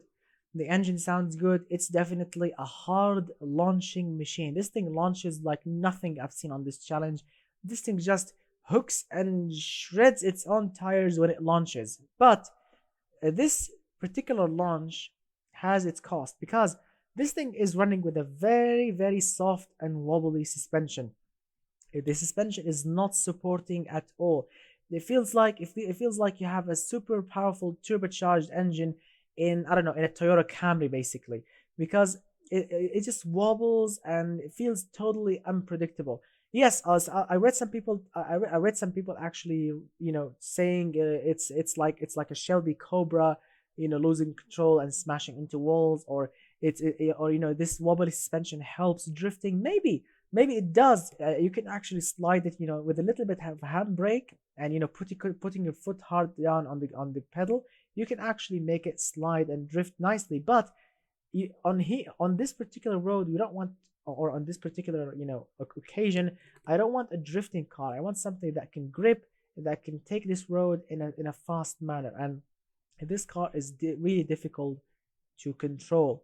It feels totally unpredictable, and you really need to learn how the suspension feels so you can actually use the correct amount of braking, the correct amount of throttle, because if you push the throttle too much, you can understeer into a wall. If you push the brakes too much, like if you push the pedal all the way down to 100%, also the ABS will struggle and you will hit a wall. So yeah, you have to be really, really, really careful with it. But in general, I love the looks of it. It deserves a star because it looks absolutely awesome. And the engine is definitely great. The gearbox is great. The brakes are too strong, and the suspension is the killer of the joy of this car. And that's pretty much it, my friend. All right, and now of course it's time to pronounce the winner. Yep, my friends, it's time to pronounce the winner with the fastest time here. And the winner of this challenge is the Raven Argon Creator. Yes, my friends, the Raven Argon Creator. Whoever you are, my friend, congratulations on creating the winner car of the challenge. Where's the Raven? Here we go. The Raven Argon creator for scoring 1 minute 45.741. Congratulations, my friend, on creating this awesome, beautiful red slash, I don't know, red wine looking, or I don't know, light red slash pinky looking red car, which looks absolutely awesome, and it definitely drives in a crazy way, scoring 1 minute 45.741. And of course, better luck next time to all of the awesome participants. You guys created some really amazing machines. I definitely had so much fun driving them for the first time ever, and trying my best to drive them in the correct manner. And yeah, amazing works for everyone. I mean, look at that. Let me show you the list. I mean, come on, let me show you the awesome list, because a lot of cars on this challenge deserves or got stars basically. So from the top, starting with the Anvil Atom, this car, this tiny little green monster here, got a star because it looks awesome, and with the shooting flame exhaust, this thing is just superb. Next to it, you have the AMA Inazuma Sport, also a brilliant looking car, totally Need for Speed theme. And then after it, the American imported Challenger monster here, it's called the Apollo Challenger, also beautiful with its V8 and drivability. It was really surprising. I love it. After it, we have, let's see what comes after the Apollo. Yes, after it, we have the Dragoon. Everything on it is perfect except for the brakes. The brakes are absolute garbage, unfortunately, and rubbish. You definitely need to fix them, my friend. But the car in general, it's just perfection. After it, we have this one. Where is it? Come on. Yeah, the Nissan Sil-eighty-ish, which is a mixture between a Silvia and a 180 SX, and of course an engine from a Nissan Skyline, the RB25 or whatever, you know. It's a mix between awesome and legendary Nissan cars. Also, this thing deserves a star because it's a appropriate machine and it drives very, very nicely. And after it, we have, of course, the Toyota MR2 Mark III, because it looks very, very cute, like an angry Pikachu, and it drives like an angry Pikachu. I mean, that's awesome as well. And at the final car that we have here, it's called the Zeon SRX, also a brilliant looking car, but unfortunately badly tuned suspension. I mean, in automation game it looked nice, but in BeamNG it performed in a rubbish manner, unfortunately.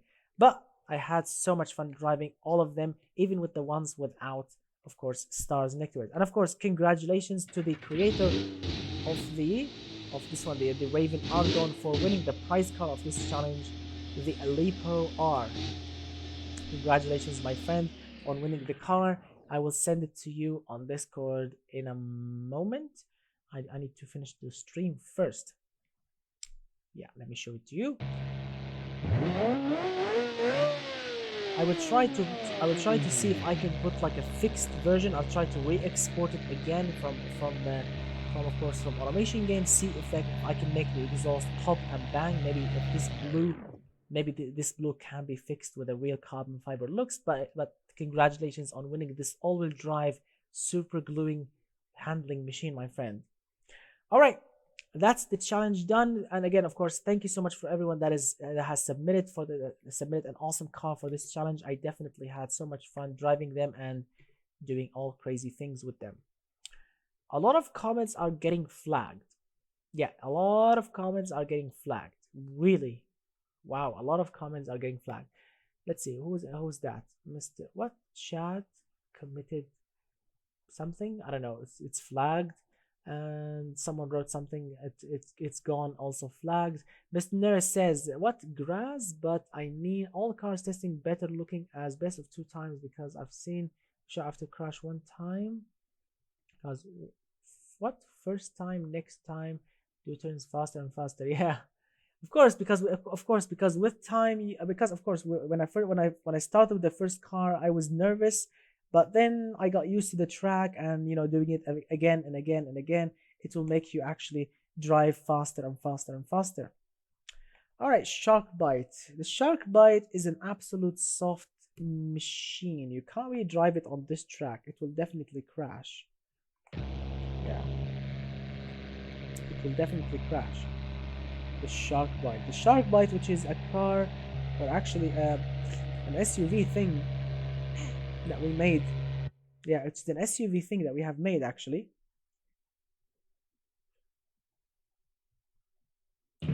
Yeah, flagged. So this is basically it's called the Shark Bite, which is a car that we made on the Friday live on the previous Friday live stream. Basically, this is an SUV. Basically, it's supposed to be a racing SUV. That's the whole idea behind it, and it turned out to be something special because it may look this thing looks very modern. It looks like a very modern and futuristic SUV, but underneath it we have, and I'm not joking, we have a carbureted V8 and a direct acting overhead cam, DCOE carbs on top, V8 making around 300 horsepower, and it's 400 and it's 4x4.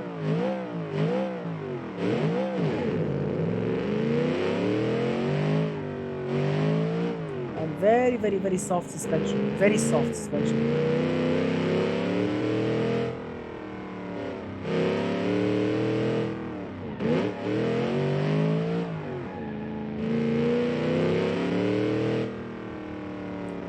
Yeah, it looks very good, but it drives horribly.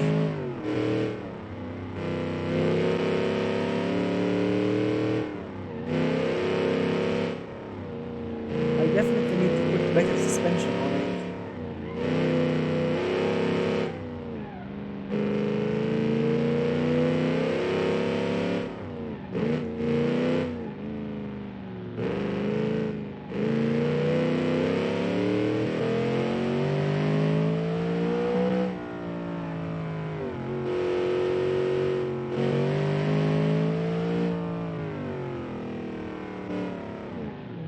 All right.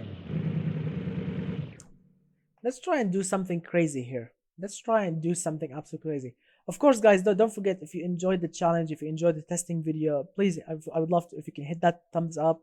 And of course, if you are new, hit that subscribe button. You know the drill. If you want to submit, if you want to, of course, I forgot the word. Yes, if you want to sponsor your own challenge next, you can do that by subscribing to my Patreon page, and you can of course sponsor your own challenge with your own rules if you want to. You can download all of my crazy special cars like the Nova and all of these supercharged Porsches and Ferraris, crazy hearses and the minis and everything that we did, the Porsche 356B. All of them are available on my Patreon page. But now, let me try and do something crazy. Let's drive the Tesla Cybertruck tri-motor all-wheel drive, which is a vehicle that was created by Mr. BeamNG. This guy is really awesome. In the past, he sent me a Tesla, I think a Model S or something. I don't know. He sent me. I'm not really an expert when it comes to Tesla model, but he sent me, a replica of it in the past, and he tried to make one here, which is the Cybertruck thing. So let's try and see how this thing actually performs. I don't know how it performs. Maybe it will perform badly. Maybe it will be good. Let's see. Yeah, that's the future, by the way. That's the future. Can you imagine the Touge challenge in the future like this? Electric cars, no noise whatsoever. Okay, so acceleration is brutal, yes. The vehicle, it feels really heavy. Yeah, the brakes are not really that impressive. No, the brakes are not impressive at all. Oh my god, it's too long. It's too powerful and it's too long. It's like an electric bus. It's like an electric. Oh, for God's sake, this thing.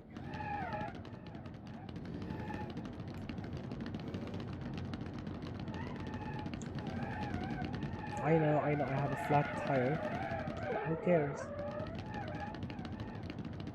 Wow, this thing can actually be a riot.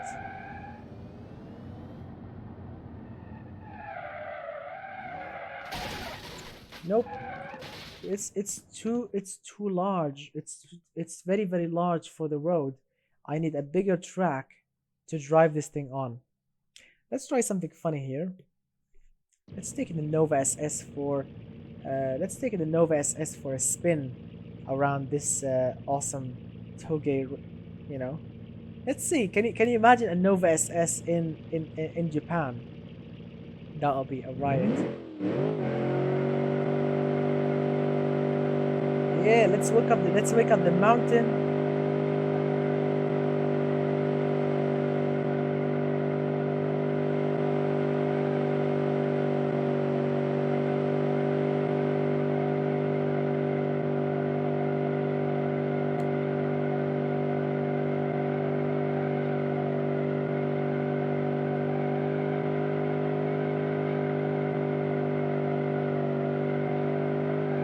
Here we go.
Oops, my bad. So yeah, it's a heavy car to drive on this road, but it's really fun. When you get used to it, it's really really fun. I mean, it's definitely a large vehicle with a ton of wheel spin, but it's really awesome. You have to be careful. Like first gear, second gear, those are the dangerous gears basically. Oopsie. We lost the front bumper. So yeah. Let's see. Let's go to another track. I guys, by the way, have you seen the latest update in automation? Look at that in BeamNG. Look how the cars now looks. They look a lot different than before. And I don't know if they actually added some new versions, but the cars are actually beautiful. Beautiful to drive. I've driven the Hiroshi SB something here, and I don't know, the handling is, I think it's a little bit better than before, and the Autobello something, this Italian little car, the track one is absolutely beautiful as well. I don't know what they did with it, but they definitely did something with the handling. Yeah, they definitely did something a lot better in the handling area, and it feels, you can actually see it. Alright, gentlemen, and I don't know, I don't want to close the live stream because I'm having so much fun, but also I need to close it so when people get back to the so when people, you know, wants to get back to the stream, to the stream, you know, so they can watch it, so they can rewatch it, you know, to check out the results and everything. Yeah, they will find a Nova basically at the end drifting and crashing.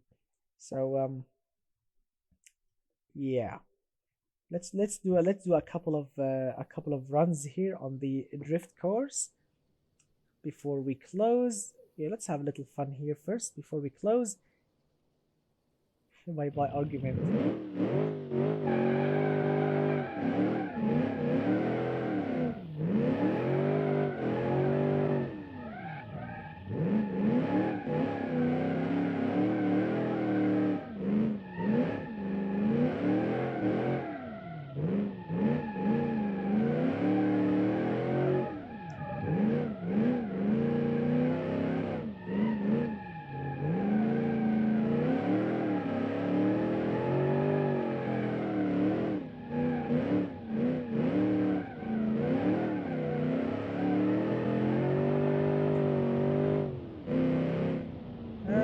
back to first gear.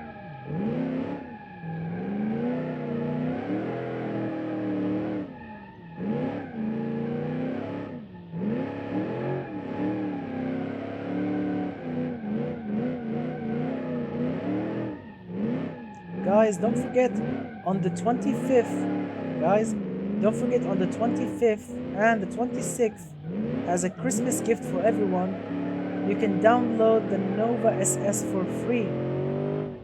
So yes, don't miss the window.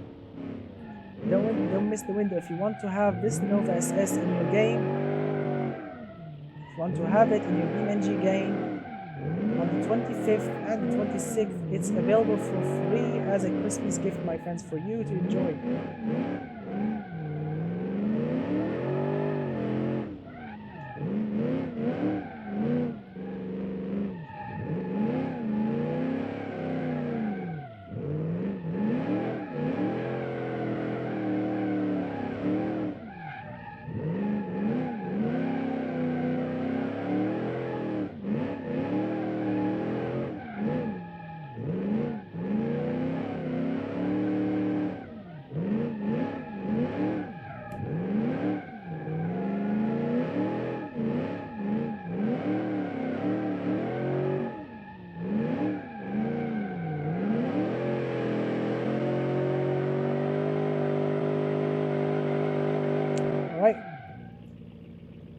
Let's get off the dinosaur and let's get into the future, and then we can call off the video.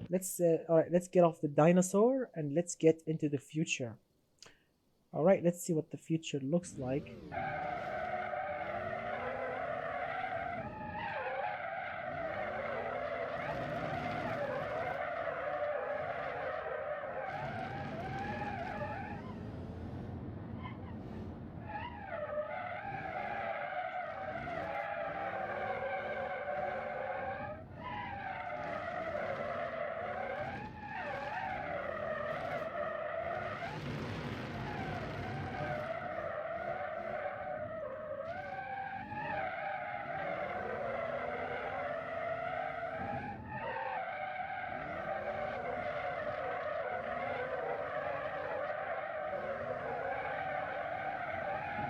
Wow.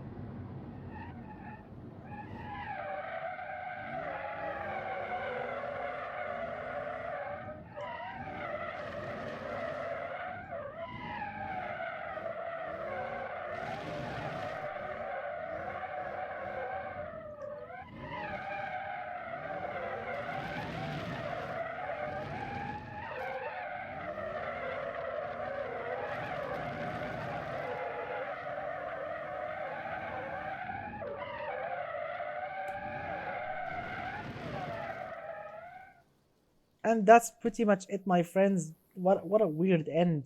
You can only hear the tires and basically nothing else. And yeah, of course, thanks to Mr. BeamNG for giving me this awesome car. I mean, yes, it's not it's not a car, it's a vehicle. But yeah, thanks for him. It's not really that bad. It's actually a drift machine, an all-wheel drive drifting or power sliding machine, basically. And that's pretty much it, my friends. Thank you so much for all of your awesome comments, for your amazing words, and of course for your awesome support, and for participating in all of my challenges. You guys are really the best.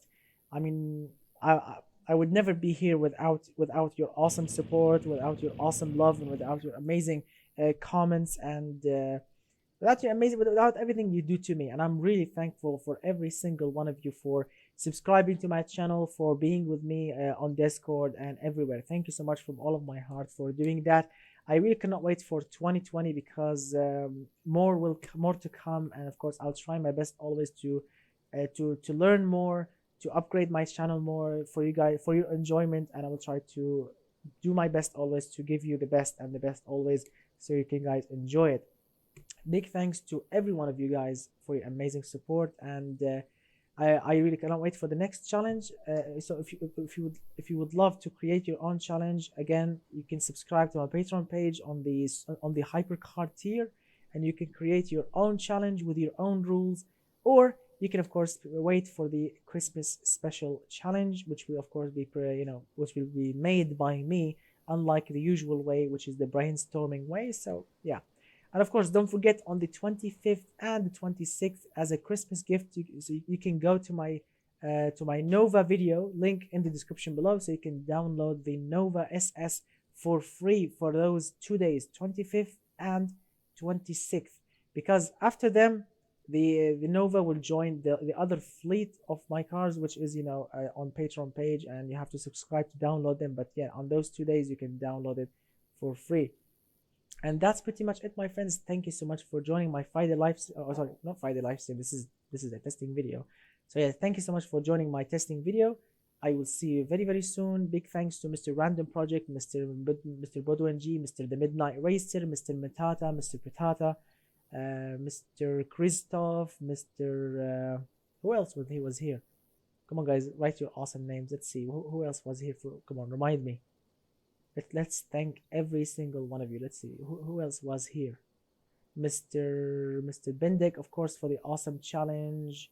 Mr. I'm trying to remember. Mr. Samu Sarkar, I write his name. Mr. Ghoul Racer, Ghoul Gamer, maybe 123, and I'm trying to remember, but yeah. So yeah, that. Thank you so much, guys, from all of my heart. I will see you very, very soon, my friends, and stay safe. Have fun always. Happy holidays to everyone, and yeah, stay safe, have fun, and keep creating awesome cars in Automation game. And goodbye and good night for all of you, well, my friends.